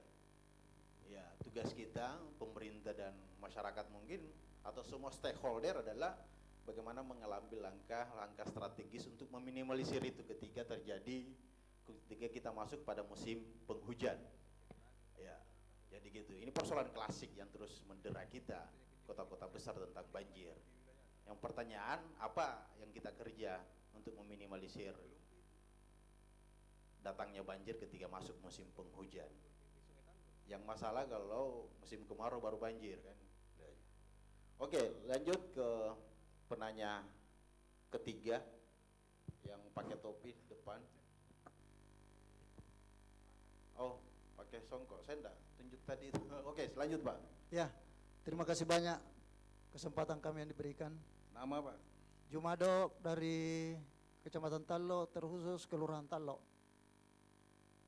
Bismillahirrahmanirrahim. Assalamualaikum warahmatullahi wabarakatuh. Alhamdulillah, salam sejahtera bagi kita semua. Yang terhormat Bapak Pimpinan Penyelenggara acara ini, dan mungkin ada dari pemerintah kecamatan juga yang kami hormati, dan seluruh yang hadir kami hormati. Saya mewakili nelayan RW 5 Bu Uloa dan Kaluku Bodoa dan Muara Tallo. Mungkin yang perlu saya sampaikan pada pagi hari ini bahwa apa yang disampaikan kedua, mungkin saya juga melanjutkan apa yang kita tidak inginkan di tengah-tengah masyarakat, mungkin itu yang perlu kita bahas. Jangan cuma yang bersangkutan yang mendapatkan keuntungan, maka kita yang dibawa dirugikan, seperti itu. Jadi kalau saya di Muara Tallo, Pak, karena hampir 50% nelayan di situ, tidak ada lain, pagi malam dia di laut untuk mencari nafkah untuk keluarga. Dan mungkin juga yang kena dampak bukan cuma nelayannya, orangnya, Pak. Kita juga sebagai tokoh masyarakat juga kena dampak begitu. Kenapa? Kalau penghasilannya nihil gara-gara ada pembangunan seperti perencanaan ini di Muara Tallo, jalur kereta api, ini yang perlu saya mau bahas, Pak. Yang sebenarnya di Muara Tallo itu sistem caranya bagaimana ditimbung atau dipanca, seperti itu. Kalau ditimbung, yang jelas kita di Muara Tallo mulai dari Tello, jalur khusus ke Muara Tallo, pasti kena kita dampak kalau ditimbung. Kalau dipanca, saya rasa masyarakat hampir ada yang setuju. Kenapa? Karena pasti jalur air dari Tello sampai ke Muara Tallo saya rasa bisa berjalan dengan apa yang kita inginkan. Karena kenapa ini saja bertahun-tahun yang kita lalui, itu kalau datang pasang surut, kita sampai bisa naik air di bawah rumah sekitar 50 meter, Pak. Iya, tapi apa yang kita biasa kita ini bahwa ini sudah memang karena keadaan musim hujan dan pasang surut. Tapi itu yang saya minta, Pak, mohon masukannya ditimbung atau dipanca di Muara Tallo kalau memang yang jalur di situ. Mungkin itu yang perlu saya sampaikan pada pagi hari ini, bahwa itu ya masukan saya. Jangan kita rugikan masyarakat. Kenapa? Karena semua kena dampak begitu. Terima kasih. Assalamualaikum warahmatullahi wabarakatuh. Waalaikumsalam warahmatullahi wabarakatuh. Terima kasih Bapak Jumado dari warga Tallo yang memang ini sudah, kalau saya pelajari tadi yang disampaikan Bapak Jumado, bahwa memang ini sudah masuk kategori jeritan warga pesisir, Pak. Karena beliau langsung yang kena dampak, ya.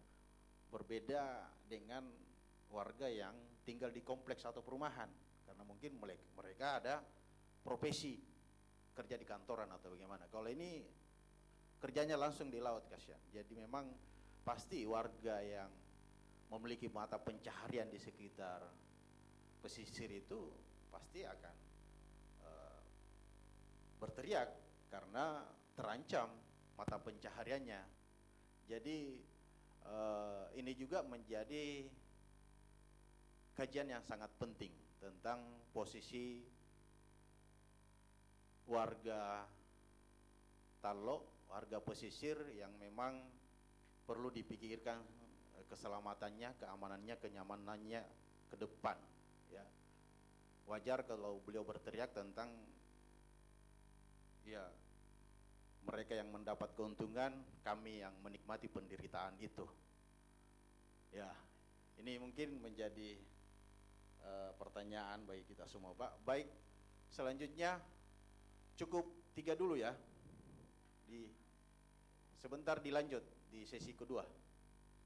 Mungkin 3 penanya di sesi pertama ini. Sebentar kita lanjut, insya Allah sesi kedua 2 pertanyaan. Baik, waktu dan tempat saya persilakan kepada Bapak Ketua Inkalindo untuk memberikan jawaban dari 3 pertanyaan. Silakan Pak.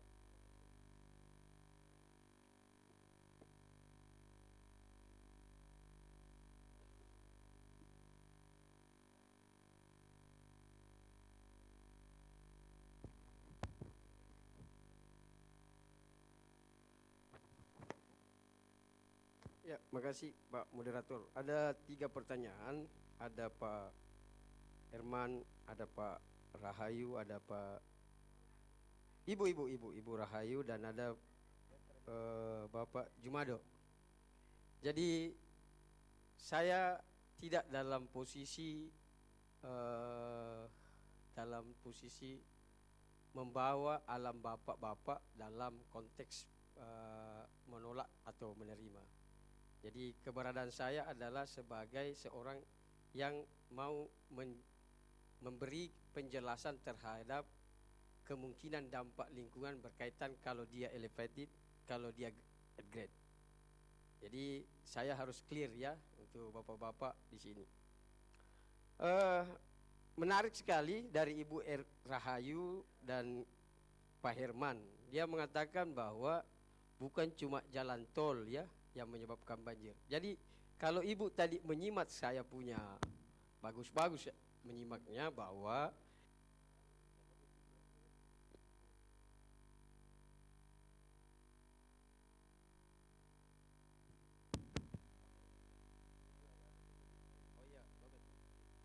kalau siang sudah mau lobet itu. Kita lihat ya. Ini jalannya saya lihat tadi. Aliran air itu di sini begini. Kalau Ibu bawa, saya mengatakan bahwa saya pernah mengkaji di sini ya. Ini di sini saya mengkaji. Yang terkena dampak di sini banjir di sini. Karena apa? Ada halangan ke sini. Jadi di sini. Itu saya ilustrasikan. Ini diangkat saja setengah meter atau 1 meter dari posisi sebelumnya. Itu bisa mengakibatkan banjir. Itu dari kajian ya, dari kajian. Nah, mengapa Ibu banjir ya? Kebetulan Ibu di Patene kan? Puri Patene. Ini posisinya Ibu ini. Posisi air itu ke sini. Gudang 88 yang menghalangi Ibu. Nah, kalau nanti jadi lagi nanti ini Bu, bisa lagi. Banjir lagi tambah tinggi. Itu yang saya gambarkan bahwa kalau tidak terjadi kajian yang bagus di dalam ini, juga saya melihat bahwa kajian AMDALnya ini perlu dipertanyakan. Karena kalau bapak-bapak dulu, ibu-ibu termasuk Ibu Rahayu dan Pak Herman ya, waktu dibangun Kuda 88, karena ini Kuda 88 bukan kewenangannya Kota Makassar. Dia berada di Wailua Maros. Jadi agak sulit teman-teman dari kan saya paham sekali Kuda 88 itu berada di arah Maros. Karena kita sudah lewat Patene, Puri ke sana, sudah lewat itu batasnya. Nah, kalau Ibu hadir di dalam konsultasi publiknya misalnya, dalam penyusunan dokumen AMDALnya, dan dokumen AMDALnya Ibu bisa dapat. Kata-kata Pak Herman tadi ini menggiring. Saya tidak pernah menggiring opini publik bahwa ini bisa. Tapi kalau dari kajiannya, ini dari kajian kita lihat, ini saya katakan tadi potensinya ada. Potensinya ada. Karena kenapa? Logikanya adalah air yang dari sini terbentuk oleh benteng yang ada kita buat dudukan atau dudukan dari spur yang akan dibangun. Bapak lihat ya, kalau bapak-bapak sudah pergi ke Maros ke sana kan tingginya itu 1 sampai 2 meter. Ada bahkan 3 meter, 4 meter. Bayangin aja. Kalau itu tidak ada pelepasan air, jadi wilayah ini bisa, karena air pas begini. Mengapa ini tidak banjir, Pak? Waktu pembangunan jalan Talasa City, karena dia searah dia. Jadi air tidak dibendung. Kalau seandainya rel kereta api ini ke sini, tidak ada dampaknya terhadap air, karena dia searah dengan aliran airnya. Itu dari sisi akademik ya, dari sisi kajian lingkungan. Jadi saya tidak mau berpolemik ke ke sisi lain. Itu yang dipanggil saya untuk menjelaskan kepada bapak-bapak bagaimana kira-kira. Nah, cari solusinya. Solusinya memang harus duduk bersama. Saya mengingat kalau sudah tidak bisa duduk bersama, lebih baik katanya masalah itu dengan tidur bersama. Biasanya bisa selesai kalau ya, itu anunya ya. Jadi harus memang duduk bersama. Saya juga tabik Pak Ketua, Pak Anggota Dewan. Jadi saya memahami juga bagaimana proses pembebasan lahan karena kami saya juga adalah konsultan PLN ya, kalau konsultan PLN kemudian dia bekerja sama dengan UNAS. Dan kami juga dari UNAS Pak. Saya itu staf pengajar dari Universitas Hasanuddin Fakultas Teknik. Jadi sering melakukan pembebasan lahan untuk tower-tower dan sampai di satu Sulawesi kita lakukan. Nah memang di dalam proses pembebasan lahan itu memang undang-undangnya PP-nya tahun PP 19 tahun 2001 itu mengamanatkan provinsi untuk melakukan persiapan pembebasan. Jadi saya mau memberi sedikit sudut pandangnya bahwa di sini provinsi itu adalah sebagai mediator di dalam proses pembebasan. Yang melakukan pembebasan nanti itu bukan pihak provinsi tetapi pihak balai.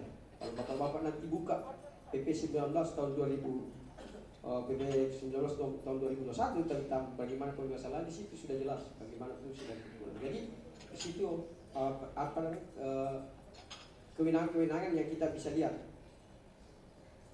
Kemudian lagi dari Pak Jumado. Nah ini saya kira ini saya tidak bisa Pak jelaskan bagaimana dipancang atau ditimbun. Harusnya kalau misalnya kita tadi masuk dokumen lingkungannya kita lihat kira-kira dipancang atau dianu, di situ kelihatan. Saya tidak tahu apakah warga di sini tadi waktu disusun dokumen lingkungannya harusnya kan ada pelibatan masyarakat. Saya coba mau aturan-aturan di dalam lingkungan ya. Saya coba jangan sampai saya dikira penggiringan opini, saya sekali lagi tidak.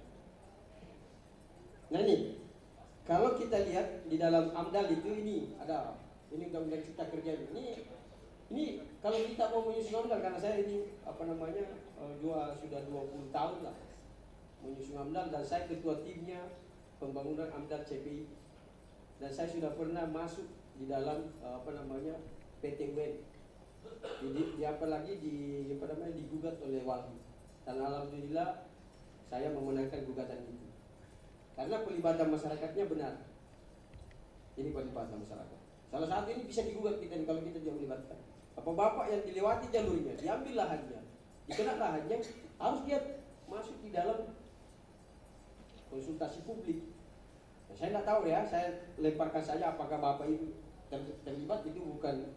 Cuma saya memberikan pemahaman bahwa kalau penyusunan dokumen lingkungan itu harus ada pelibatan. Pelibatan itu dari pertama konsultasi publik.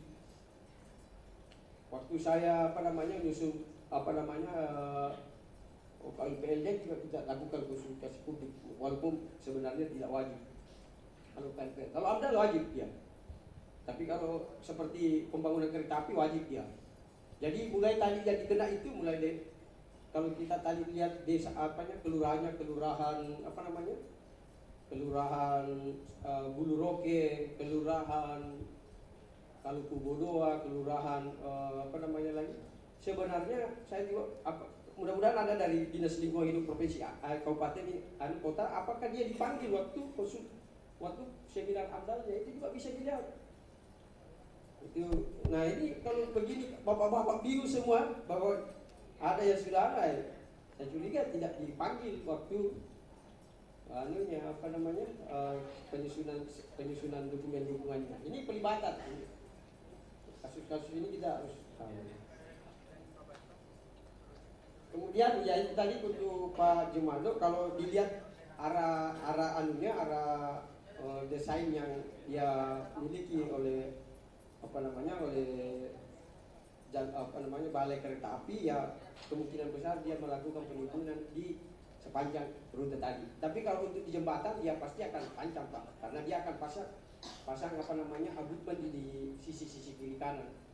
Sama dengan beberapa sungai yang dia lewati mulai dari Baru sampai ke Marosarin. Jadi kalau dia melewati sungai pasti pakai abutmen. Kalau kemungkinan besar saya kira juga ada pertimbangan kalau AMDALnya benar ya, dia akan pasti pertimbangan keluar masuknya kapal di Sungai Talo. Kalau nanti misalnya dia menyeberang ke Sungai Talo. Tapi ini kalau tadi dapat informasi dari Pak Dewan bahwa dia 6 kilo, kalau dia 6 kilo maka pasti berakhirnya cuma sampai di stasiun Paraloe. Kecuali kalau dia 13 kilo, maka kemungkinan bisa berakhir di Makassar Newport. Saya kira saya bisa sampaikan kepada Bapak Ibu dan saya hormati. Terima kasih, saya kembalikan kepada moderator. Ya, terima kasih Pak Haris atas jawaban yang disuguhkan pada hari ini. Ya, lagi-lagi bahwa bukan bentuk penggeringan opini, tetapi beliau hadir untuk berbicara sesuai dengan kapasitas keilmuan beliau tentang lingkungan hidup, ya, karena beliau memang profesinya di bidang lingkungan. Ketika ada proyek-proyek dalam hal pembebasan lahan, beliau ikut untuk mengkaji analisis dampak lingkungan yang ditimbulkan. Jadi beliau hadir sebagai, sesungguhnya beliau praktisi sekaligus akademisi, Pak ya. Karena memang dunianya itu beliau, sehingga kita hadirkan beliau untuk hadir sebagai narasumber. Persoalan opini-opini memang ini dari 2 bulan lalu malah menjadi opini yang liar, makanya kita rapikan, hadirkan warga yang memang potensinya berdampak untuk berbicara. Kemudian kita tanyakan apakah ibu bapak dipanggil ketika AMDAL ini diseminarkan, apakah ada yang diundang, karena ibu bapak punya hak di situ, kan gitu. Nah, ini penting untuk ibu bapak tanyakan ke Pak Lurah apakah ada undangan itu, ya. Ini penting karena menyangkut masalah hajat hidup orang banyak, keselamatan kita. Baik, selanjutnya akan dijawab juga oleh Bapak Sangkala Sandiko, kapasitasnya sebagai wakil rakyat, penyambung lidah rakyat. Tentu beliau juga punya referensi dari ketika berbicara tentang masalah pembangunan rel kereta api ini. Silakan Pak. Makasih Pak Moderator. Saya tambah tadi penjelasan dari narasumber yang khusus Pak Herman. Terkait dengan apa yang disampaikan Pak Herman, saya sependapat dengan Bapak. Ya. Singkat jawabannya, bahwa mestinya pemerintah Kota Makassar dan provinsi dan kereta api itu harus duduk sama-sama. Itu konsepnya itu Pak. Jadi tidak perlu kita bicara panjang lebar. Duduk. Ketika tidak duduk bersama, saya kira tidak ada kesepakatan yang dilahirkan. Persoalan banjir atau bagaimana dan risiko lain, ada ahli di bidang itu. Saya kira kalau ini jadi Pak, kami DPRD Kota Makassar selaku pimpinan komisi, saya sudah pikir apa yang melanda masyarakat Biringkanaya, Tamalan Rea ketika terjadi rel kereta api. Karena kami sudah mempersiapkan ketika rapat ini kemarin jadi dan pemerintah provinsi dan kereta api hadir, dan pasti saya akan undang tim ahli di bidang lingkungan hidup, ya. Saya panggil dari ahli di bidang transportasi, saya panggil semua. Tidak perlu lagi kita persoalkan bahwa bagaimana dampaknya ini ketika ini terjadi banjir dan sebagainya. Kan ada hal ahli yang menjawab tentang itu semua. Ya, saya kira itu kuncinya Pak. Jadi persoalannya apa yang dikeluhkan oleh warga masyarakat, kami tidak tinggal diam melihat itu. Karena bagaimanapun juga kami punya kewenangan, fungsi pengawasan, fungsi kontrol.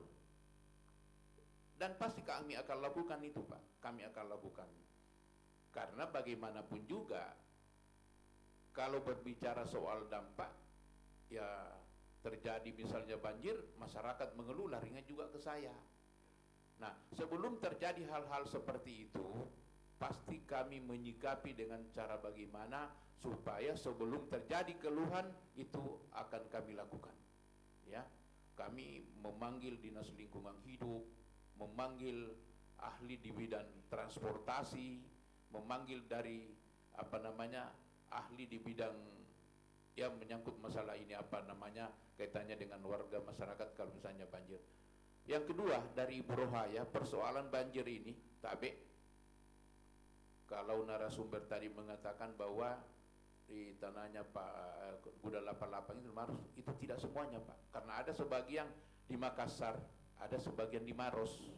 Ya, apa yang dikeluhkan Ibu Rahayu itu memang seperti itu. Tetapi air yang banjir yang terjadi di Puripatene itu perlu kita catat bahwa itu bukan air di lingkungan itu, tapi itu air mengalir dari Kabupaten Maros masuk di situ. Yang kedua, persoalan banjirnya perumahan Puripatene itu, sungai itu dangkal Ibu ya, dangkal itu.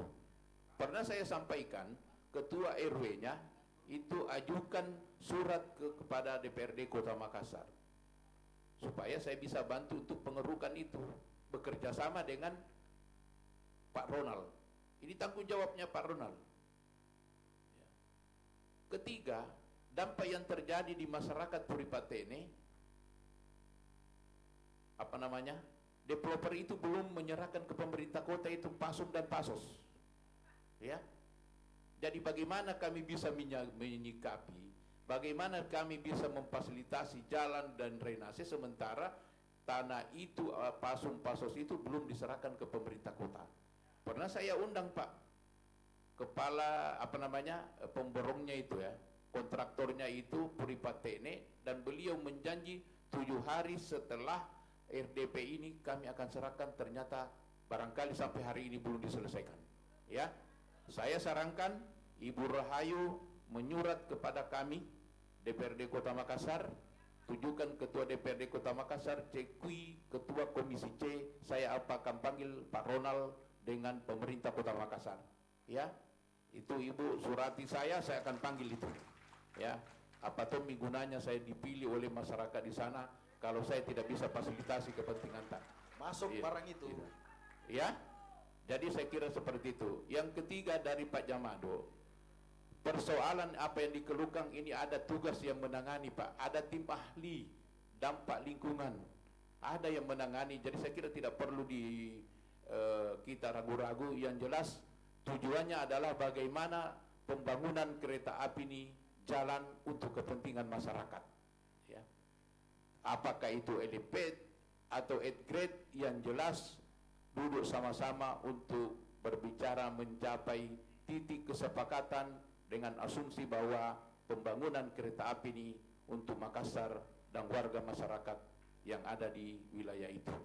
Karena bagaimanapun juga kereta api ini adalah merupakan kebanggaan kita di Indonesia Timur, karena di Indonesia Timur tidak ada itu kereta api Pak. Mungkin ya tidak semuanya barangkali ini yang hadir pernah naik kereta, ya. Tapi kalau ada temi kereta mungkin tidak ada tujuan ke Parepare kita naik kereta api, karena itu murah sekali biayanya. Kalau dioperasikan kayaknya kalau sementara dalam sosialisasi mungkin 5.000 gitu dibayar Pak sampai di Parepare. Ya, ini artinya bagaimana kehadiran kereta api ini Pak sangat membantu masyarakat, sangat membantu. Tujuan kami di DPRD Kota Makassar memperjuangkan bagaimana kereta api ini bisa terbangun untuk kepentingan masyarakat. Pemerintah Kota Makassar juga sangat mendukung rencana pembangunan ini, hanya persoalan ada titik temu, titik kesepakatan itu belum ketemu sehingga belum terjadi. Tapi saya kira dengan pembahasan duduk bersama, saya kira tidak ada yang tidak terselesaikan, karena kami ini Pak, posisi kami di tengah. Ya, kalau ada yang mengatakan bahwa itu ada kesepakatan awal, mari kita buka kesepakatan awal, buktinya mana. Ya, jadi saya tidak mengatakan pro ke sini, tidak. Yang jelas saya pro kepada masyarakat Kota Makassar. Demikian barangkali. Makasih. Oke, terima kasih Bapak Haji Sangkala Satiko telah menjawab dengan tegas terkait peran dan fungsinya sebagai wakil rakyat, yang tentu beliau selalu berpihak kepada kepentingan rakyatnya, masyarakatnya, warganya untuk hidup lebih sejahtera, nyaman, ya, aman, tentram dan damai. Nah, kemudian topik kita tentang jalur kereta api yang tentu ini selalu menjadi analisis kajian, pendekatan akademik yang tentu dikaji plus minusnya karena hanya ada dua pilihan. Karena lagi-lagi masyarakat kita adalah masyarakat yang cerdas, tentu mampu memilah dan memilih potensi yang strategis untuk jalur rel kereta ini. Tentu kita setuju semua untuk diterima, apalagi pemerintah tidak ada yang menutup ruang untuk pembangunan rel kereta api ini, karena ini adalah kepentingan publik. Tentu faedahnya lebih besar, tetapi ketika potensinya banyak merugikan, tentu minta maaf dulu, kita harus kaji secara bersama.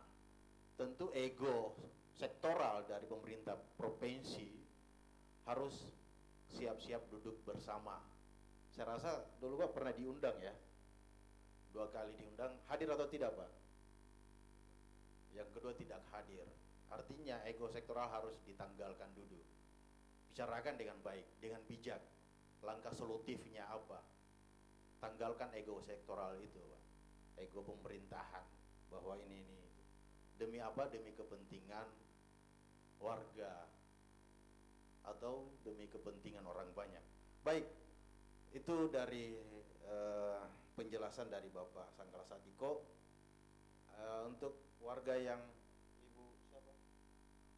Ibu Rahayu wilayahnya kan sudah Pak ya, Bu ya. Artinya hikmah di dialog yang kita hadirkan hari ini, hikmahnya adalah Bapak Ibu mendapat jawaban yang tegas untuk penyelamatan bagaimana mengurai, meminimalisir banjir ini di wilayah kompleks perumahan Ibu dan tetangga-tetangga tak. Saya tambah sedikit Pak. Silakan Pak. Tapi Ibu Rahayu, saya sarankan Ibu menyurat ke DPRD Kota Makassar, karena terus terang begini, dangkalnya itu sungai yang ada di sana itu karena timbunan itu lari turun ketika musim hujan. Ya. Oleh karena itu, karena ini kan antara perumahan Puripatekne dengan timbunannya itu Gudala lapang mungkin mau satu sama tinggi dengan Rumata ya. Iya, itu penyebabnya. Nah, sehingga air ini Pak tidak lancar karena ketika hujan itu terkikis turun di sungai itu. Jadi saya sarankan Ibu menyurat kepada kami DPRD Kota Makassar. Saya panggil Dinas Tata Ruang Lingkungan Hidup dengan siapa terkait. Kalau Pak Ronald saya panggil, Pak Camat saya panggil Kang Ki. Jangan Ki pilih saya kalau saya tidak panggil Kang Ki ini. Ya. Oke Pak. Ya, Terima kasih. saya kira begitu. Ya. Selanjutnya apakah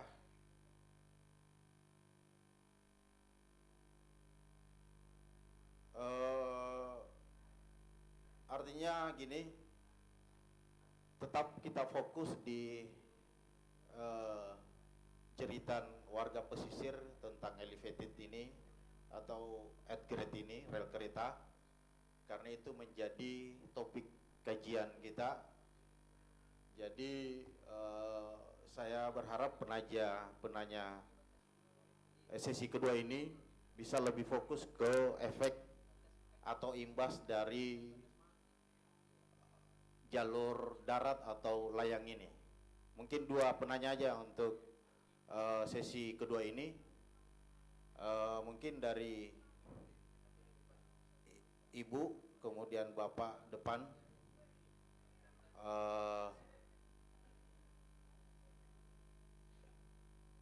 Oke, silakan. Ibu, silakan nama lengkap Bu ya. Ya, Assalamualaikum warahmatullahi wabarakatuh.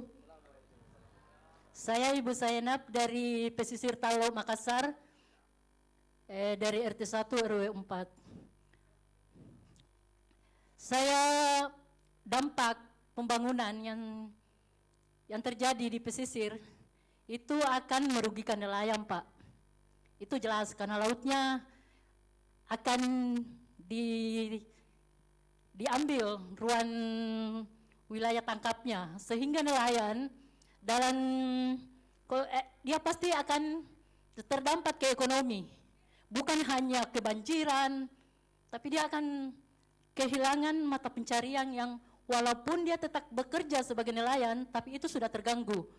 Jadi kami sebagai perempuan di pesisir juga itu mengelola laut di pesisir, itu sudah kehilangan pencarian kami semenjak reklamasi Makassar Nyupur. Itu salah satu dampak. Kenapa mau ditambah lagi dan bagaimana? Kami tidak menolak pembangunan itu untuk kami. Itu kan kata pemerintah. Tapi ternyata yang kami rasakan itu kenapa kami kehilangan mata pencarian? Artinya lingkungan kami itu kan sudah tidak sesuai dengan seperti biasanya. Jadi sehingga biota-biota laut itu tidak bisa lagi kami cari di pesisir. Sehingga terjadi dampak perekonomian di rumah tangga kami. Jadi kami sebagai masyarakat pesisir, tolong pemerintah pusat, walaupun Pak Jokowi ini kan strategi nasional, jadi program pemerintah pusat. Jadi kami sebagai masyarakat tidak mau menghalangi pembangunan itu, tapi tolong lihat kami di bawah, apakah kami harus jadi korban dengan pembangunan itu? Itu yang kami, marilah kita duduk bersama ketika kebijakan itu akan betul-betul diambil dan tolong masyarakat pesisir diperhatikan, khususnya nelayan, karena lautnya akan diambil untuk ke rel kereta api. Dan kami sebagai masyarakat itu tidak menolak pembangunan itu sebenarnya. Cuma kami ingin keadilan. Kalau membangun ya adil, jangan merugikan masyarakat karena kita punya hak juga sebagai rakyat. Dan saya pernah mendengar pidato Bapak Presiden Jokowi menyatakan bahwa Indonesia itu menjunjung hak asasi manusia. Jadi pertanyaan saya di sini, di mana hak saya sebagai rakyat? Sebagai rakyat yang harus dilindungi. Semua kami harus bekerja di laut, tapi laut kami akan direklamasi, diberi rel kereta api, dan pekerjaan kami kan di laut. Nelayan itu kan butuh laut, butuh program. Jadi kami di sini sebagai masyarakat pesisir, tolong perhatikan kami. Membangun ya membangun, tapi kami jangan jadi korban. Mari kita duduk bersama. Oke. Itu yang kami inginkan, Pak. Terima kasih. Assalamualaikum warahmatullahi wabarakatuh. Namanya siapa, Bu? Ibu Sainab dari pesisir Talo. Sainab. Iya. Makasih, Pak. Terima kasih, Bu Sainab atas pertanyaan dan keluh kesahnya. Ketika saya menyimpulkan bahwa Ibu ini apa yang disampaikan tadi posisinya terancam gitu ketika pembangunan rel kereta api upgrade ini atau jalur darat ini dipaksakan, maka Ibu beserta tetangga-tetangganya siap menelan pil pahit ketika rel jalur darat ini dipaksakan. Jelas Ibu tadi sangat cerdas juga pertanyaannya, menuntut tentang hak keadilan dari segi ekonomi, hak keadilan dari segi sosial. Artinya apa? Ya, kita semua memiliki hak yang sama, Pak, untuk menuntut keadilan itu, karena kita adalah warga negara yang sah di Republik ini. Saya pertegas itu sebagai moderator untuk menjadi bahan referensi bagi kedua narasumber yang hadir di tengah-tengah kita. Selanjutnya, penanya kedua saya serahkan langsung kepada Bapak penanya kedua, silakan, Pak. Ya, makasih. Nama saya Roni, Pak. Saya ingin bertanya kepada Bapak anggota Dewan yang terhormat. Saya menangkap tadi diskusi nih, Pak, antara penanya di sebelah sana saling mendukung dengan anggota Dewan. Saya ingin masuk ke tengah-tengahnya. Pak Dewan mengatakan dia tidak punya konsep itu. Dia tidak tahu tentang sistem pembangunan upgrade atau elevated. Itu kan. Kemudian Pak Dewan mengatakan ada ahli. Nah, ahli menurut saya diundang hari ini membicarakan tentang dampak. Nah, kita mau duduk bersama dengan ahli, akan diundang ahli. Hari ini kita undang Abdul Haris Jalante sebagai ahli, pakar lingkungan hidup. Dan itu sudah diuji secara akademik. Bahkan tadi dipertegas oleh Pak Abdul Harjalante pernah dipetetunkan oleh Walhi, sama-sama pakar lingkungan hidup. Artinya hari ini kita duduk di sini, saya sepakat kita tidak memperlebar ini diskusi, melainkan seperti apa sih itu elevated dan at grade. Kalau ada yang keberatan tentang jeritan warga pesisir, mungkin saja bukan warga pesisir. Kalau saya pernah turun di beberapa lokasi, itu warga pesisir nyata dampaknya. Kalaupun ada yang mengatakan sebelum ada rel juga sudah banjir, bagaimana kalau ada rel? Banjir atau tenggelam? Nah, di sini narasi-narasi yang kita bangun bukan menggiring. Jangankan belum ada rel kereta api sudah banjir seperti di Puripatene. Bagaimana kalau ada rel at grade? Coba kita buka logika berpikir sedikit supaya kita tidak saling menuding, menggiring apa? Karena kami mengamati diskusi hari ini melebar, tidak pada substansi. Kita mendukung elevated atau at grade. Kalau kita berbicara dampak, ada pakar anggota dewan mengatakan tidak tahu konsep itu. Nah sekarang secara hak konstitusi, saya ingin bertanya kepada anggota dewan terhormat, di mana posisi Bapak sebagai penampung aspirasi dan akan dikawal kemana ketika ahli sudah menjelaskan bahwa akan terjadi dampak? Yang saya ingin bertanyakan, seperti apa anggota dewan atau DPRD Kota Makassar akan mengawal masa depannya warga Makassar, Pak? Ketika Anda akan merujuk kepada pandangan ahli. Itu pertanyaannya. Kita tidak pungkiri Makassar akan menjadi saya minta maaf, saya pernah ikut di salah satu kajian tentang salam area di Kota Makassar, Pak. Izin Pak Abdul Harjalante, saya pernah ikut di Monash University mendampingi Pak waktu di Dinas Perumahan. Kami diminta di dalam sebagai pemerhati juga Pak, Pasus ada 20 titik salam area. Selain dampak banjir Pak, mari kita bercermin bahwa setiap ada pembangunan kereta api yang sistem at grade, maka bisa dipastikan akan tercipta lagi kawasan kumuh, Pak. Kehidupan sosial di situ akan berubah, Pak. Dari nelayan, minta maaf ini teman-teman dari nelayan, bisa saja Pak jadi penjual barang campuran di pinggir rel kereta api karena tidak lagi akses melaut, Pak. Itu yang pertama. Itu akan tercipta kawasan kumuh. Yang kedua, Pak Dewan tolong gini Pak, dicatat baik-baik. Yang kedua, akan menjadi at grade itu akan menjadi lapangan kerja bagi Anjal dan Gepeng yang baru, Pak. Dia akan menjadi lahan baru, Pak. Bagi Anjal dan Gepeng. Dia tidak akan mungkin di jalan, Pak. Tapi dia akan menciptakan kawasan kumuh dan sosial kita. Moralitas kita sebagai kota Makassar, Pak, kawasan kumuh itu ada di areal-areal at grade nanti, Pak. Itu bisa dipastikan. Jadi saya hanya ingin mengajak diskusi hari ini, kita sepakat at grade atau elevated. Itu saja, enggak usah kita berdebat. Karena kenapa? Pak Dewan yang ditampung aspirasinya warga Patene yang tersinggung karena jeritan pesisir, bisa saja itu haknya. Saya hanya ingin mengajak kepada Pak Dewan, hak konstitusi, Pak. Hak konstitusi jangan berbicara kapitalis. Karena model diskusi tadi hanya berbicara ingin menghabiskan anggaran, hanya ingin menggugurkan kewajiban, tidak memikirkan masa depan. Kan begini nih barang Pak, dari tadi diskusinya nih. Kan diskusinya begini nih. Saya ingin mengatakan di sini Pak Dewan Tabe, sudah ada ahli Pak, tolong saling menghargailah. Jangan dibawa ke ruang DPR lagi hari ini Pak. Rakyat berforum Pak. Kita undang rakyat ini Pak. Ngapain juga saya mau datang ke DPR lagi dengar di sana diskusi Pak. Ada ahli kok mengatakan ada dampak ketika ini. Tadi saya nyambung lagi Pak.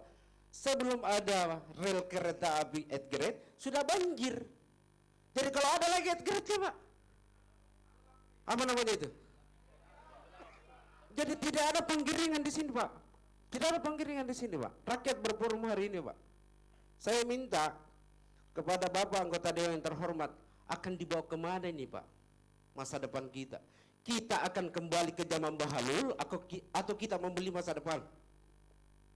Menurut saya tahun 50-an itu Pak at grade. Ya Pak ya. Kita menuju masa depan. Masa kembali ke tahun 50, Pak? Konsep berpikir, Pak. Jadi kalau ingin masa depan, Pak, jangan terlalu panjang lebar mendukung upgrade. Elevated itu masa depan, Pak. Ya. Jadi kalau kita ingin kembali ke tahun 50-an, ya sudah 7 titik crossing, Pak, akan melumpuhkan Kota Makassar. Ini yang tidak pernah muncul ke permukaan, Pak. Jadi ketiga, upgrade, minta maaf sedikit ini moderator, supaya tidak melebar gini. Karena tadi melebar ke sana ke sini. Dan fokus mau elevated atau upgrade. Ujung-ujungnya minta Dewan menyurat untuk banjir. Ya kan begitu tadi, Pak. Oke.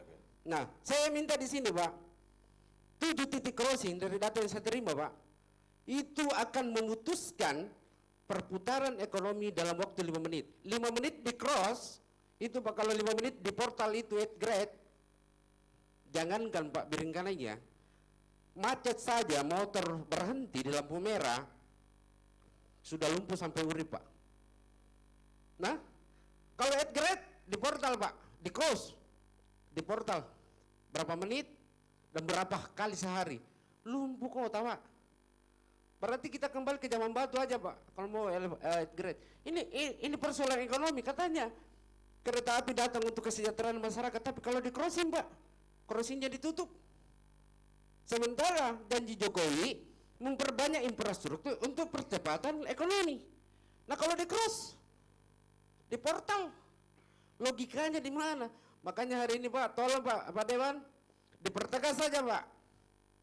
Dewan maunya apa? Mau dukung kami, mau dukung warga pesisir, atau kita mau dukung untuk menghabiskan anggaran 1 triliun itu? Tentukan sikap saja, Pak, sebagai Dewan. Ini tugasnya Dewan, Pak. Dewan tidak boleh terlalu banyak berpihak kepada pemerintah pusat atau ke pemerintah pengguna anggaran. Banyak berpihak ya kepada masyarakat. Itu tadi 2024 mereka akan menentukan lagi sikap, Pak. Mungkin seperti itu usulan saja, Pak, bukan pertanyaan. Terima kasih. Oke, terima kasih Bapak penanya kedua. Ini bukan pertanyaan mungkin, tapi ini mungkin menjadi bahan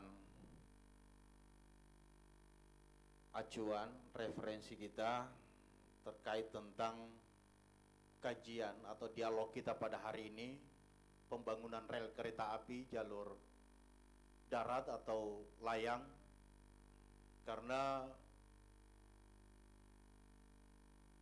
tujuan dialog ini adalah melahirkan sebuah kesepahaman melalui kajian-kajian dialogis, akademik, pendekatan-pendekatan ilmiah, ya, tidak ada kepentingan interest apapun. Itu yang pertama. Nah, yang kedua, yang ingin saya tanyakan, bukalah ini pemerintah gubernur, balai dan kontraktor, bukalah seplennya ke masyarakat, gambarnya ini di mana saja dilalui, apakah ada layang di Serobot atau seperti apa? Itu yang pertama. Buka seplennya ke masyarakat, undang masyarakat semua untuk duduk bersama. Iya. Yang kedua, sebenarnya seperti apa sih pagu anggaran ini?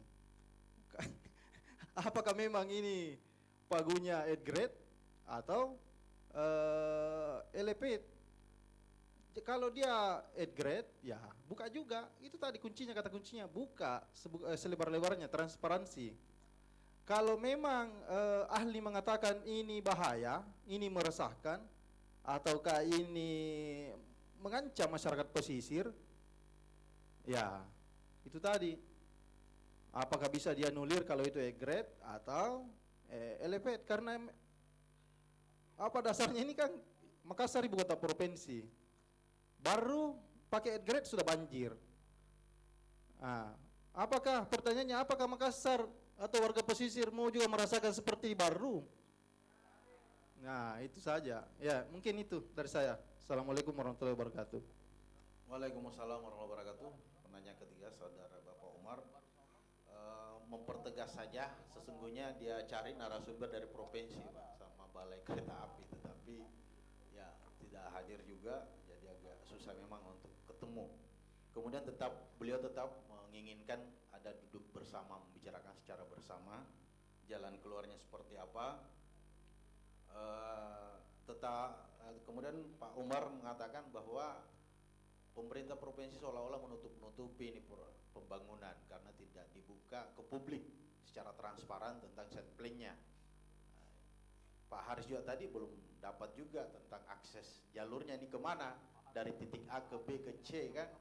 Artinya memang publik seolah-olah dibutakan peta tentang pembangunan rel kereta api Maros Makassar ini. Jadi saya langsung saja serahkan kepada narasumber pertama, Pak Haris. Pak Haris dulu mungkin, baru Pak, karena kita sebentar agak banyak Pak, jadi kita mengakumulasi aja, ya. Silakan Pak. Makasih. Hampir sebenarnya porsinya Pak Dewan ya, tapi ada beberapa saya melihatnya ada informasi yang kurang kayaknya pada bapak-bapak terkait dengan rencana kegiatan ini. Jadi memang bisa miss. Jadi harusnya ini kalau sudah tahap pembangunan sebenarnya harusnya bapak-bapak yang hadir di sini ya, apalagi kalau misalnya sudah ada yang pernah ditelepon untuk pembebasan lahan, harusnya sudah paham jalur-jalur yang ada. Itu yang sehingga seperti keresahannya tadi Ibu Senap, bagaimana apakah digunakan ruang laut atau tidak, itu kan sudah bisa terjawab di sini. Tapi karena rute, ya mohon maaf tadi saya sudah katakan bahwa rutenya saja saya tidak bisa akses ya untuk, makanya dari gambar tadi saya cuma meneruskan dari titik Paraloe, stasiun Paraloe jadi kemungkinan di situ. Kalau itu maka ruang laut itu kita tidak gunakan. Jadi kalau itu, tapi bisa saja nanti kalau dia dari stasiun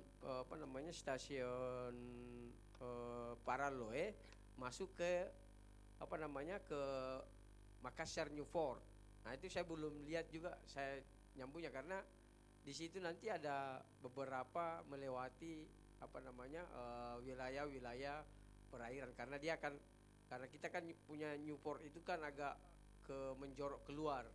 Nah, bisa saja di situ bisa bersinggungan dengan wilayah-wilayah pesisir. Tapi sekali lagi bahwa saya tidak bisa menjustifikasi apakah ada ruang laut atau tidak ada ruang laut yang dia gunakan, karena memang informasinya tidak begitu begitu saya dapatkan.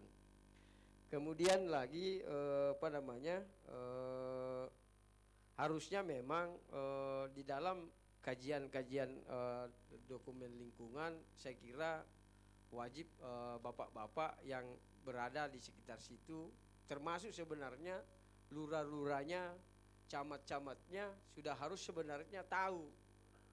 Nah kalau lurah saja, camat saja tidak tahu di mana yang mau dilewati, kelewatan ini barang ini kalau tidak tahu. Saya mudah-mudahan di sini ada camat, ada lurah ya. Karena kenapa? Kalau sudah melakukan proses pembebasan ya, kalau kita mengikuti proses pembebasan ya, ini kalau proses pembebasan itu ini tahapannya. Jadi kalau kita mau lihat tahapannya, ini harusnya tahapan ini sudah harus ada di bapak-bapak lihat. Ini dari PP 1921 ini ada tentang tahapan perencanaan. Ini pasti sudah dilalui oleh teman-teman dari balai perkeretaapian. Jadi dia sudah harus sana. Kemudian persiapan. Nah, persiapan ini yang sementara yang akan dilakukan oleh pihak provinsi. Karena memang di PP ini diamanatkan oleh PP bahwa untuk melakukan persiapan persiapan pengadaan lahan untuk kepentingan umum itu dimandatkan kepada gubernur. Nanti kalau sudah dilakukan ini baru pelaksananya kembali kepada balai perkeretaapian. Nah, bagaimana membuat perencanaan dokumen? Di sini sudah jelas juga bahwa kalau mau melakukan perencanaan dia harus menganalisis kelayakan lokasi, survei lokasi, kemudian analisis biaya manfaat pembangunan bagi masyarakat yang dilewati. Kalau bapak-bapak saja yang dilewati tidak paham, maka saya pertanyakan bagaimana juga ininya. Ini bapak-bapak bisa tanyakan, ya saya tidak tahu karena saya tidak dapat akses itu bisa. Karena bapak-bapak bisa dapatkan itu karena ada jaminan keterbukaan informasi. Itu bisa bapak akses, minta ke dia. Kalau dia tidak mau, itu baru bisa kita gugat di dalam di komisi informasi publik. Kemudian perkiraan nilai tanah. Kemudian ada dampak lingkungan dan dampak sosial. Nah, ini untuk menganalisis mengenai dampak lingkungan hidup dan dokumen lingkungan. Ini yang saya belum juga apakah ini sudah tersampaikan. Jadi kalau bapak-bapak mau lihat di sini, nah baru nanti kita masuk ke tahap tahap dia punya tahap persiapannya. Nah, kalau persiapannya itu masuk ke konsultasi publik dan pengumuman. Ini saya lihat kalau di Maros itu sudah ada. Berarti sudah dia lakukan konsultasi publik dan pengumuman. Bapak-bapak nanti dipanggil dan terkena dampaknya atau terkena lahannya, apakah itu dipanggil dan diumumkan. Jadi ini sebenarnya kalau kita jalani semua aturan-aturan ini, saya rasa tidak perlu ada misinformasi. Nah, kalau kita dengar dari forum ini masih ada sekelumit misinformasi, baik itu rute, bagaimana kajiannya dan sebagainya. Nah, itu saya kira yang perlu barangkali kemarin Pak Dewan ini sudah panggil. Bidang itu saya akui bilang ahli, tetapi kami juga harus memanggil ahli tersendiri untuk menguji seperti apa pendapatnya tim ahli tadi. Ya, saya harus mensandingkan Pak, karena ketika ini terjadi persoalan yang dipermasalahkan ada kami juga. Jadi saya harus juga memanggil tim ahli lingkungan hidup, transportasi. Saya juga panggil ahli tersendiri di kami Pak. Ya, sekedar untuk mensandingkan pendapatnya ahli ini, ahli bagaimana, ahli ini dengan ahli itu, karena ini kedua-duanya untuk kepentingan masyarakat. Ya, itu kami sudah rancang sedemikian rupa itu Pak. Tapi apa yang terjadi?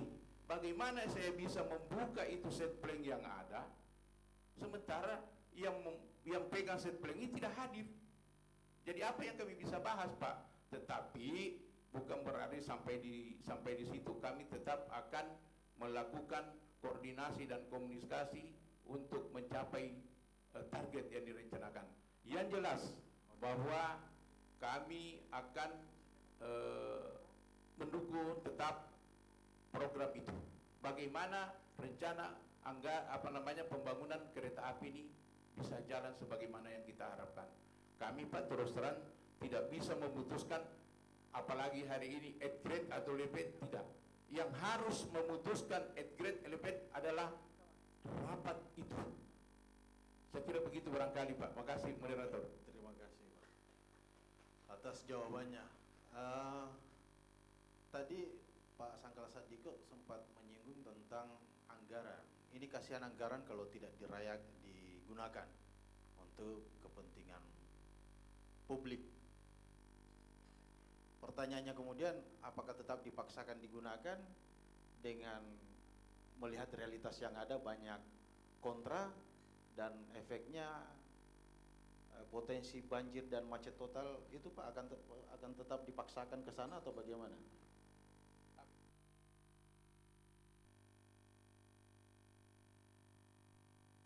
Jadi polemik seterusnya, penderitaan seterusnya.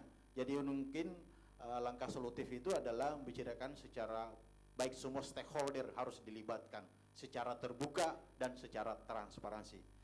Oke, terima kasih atas waktu, kehadiran Tak dan perhatian Tak di tempat ini untuk membahas, berdialog, membicarakan tentang jalur kereta api at grade atau elevated, darat atau layang.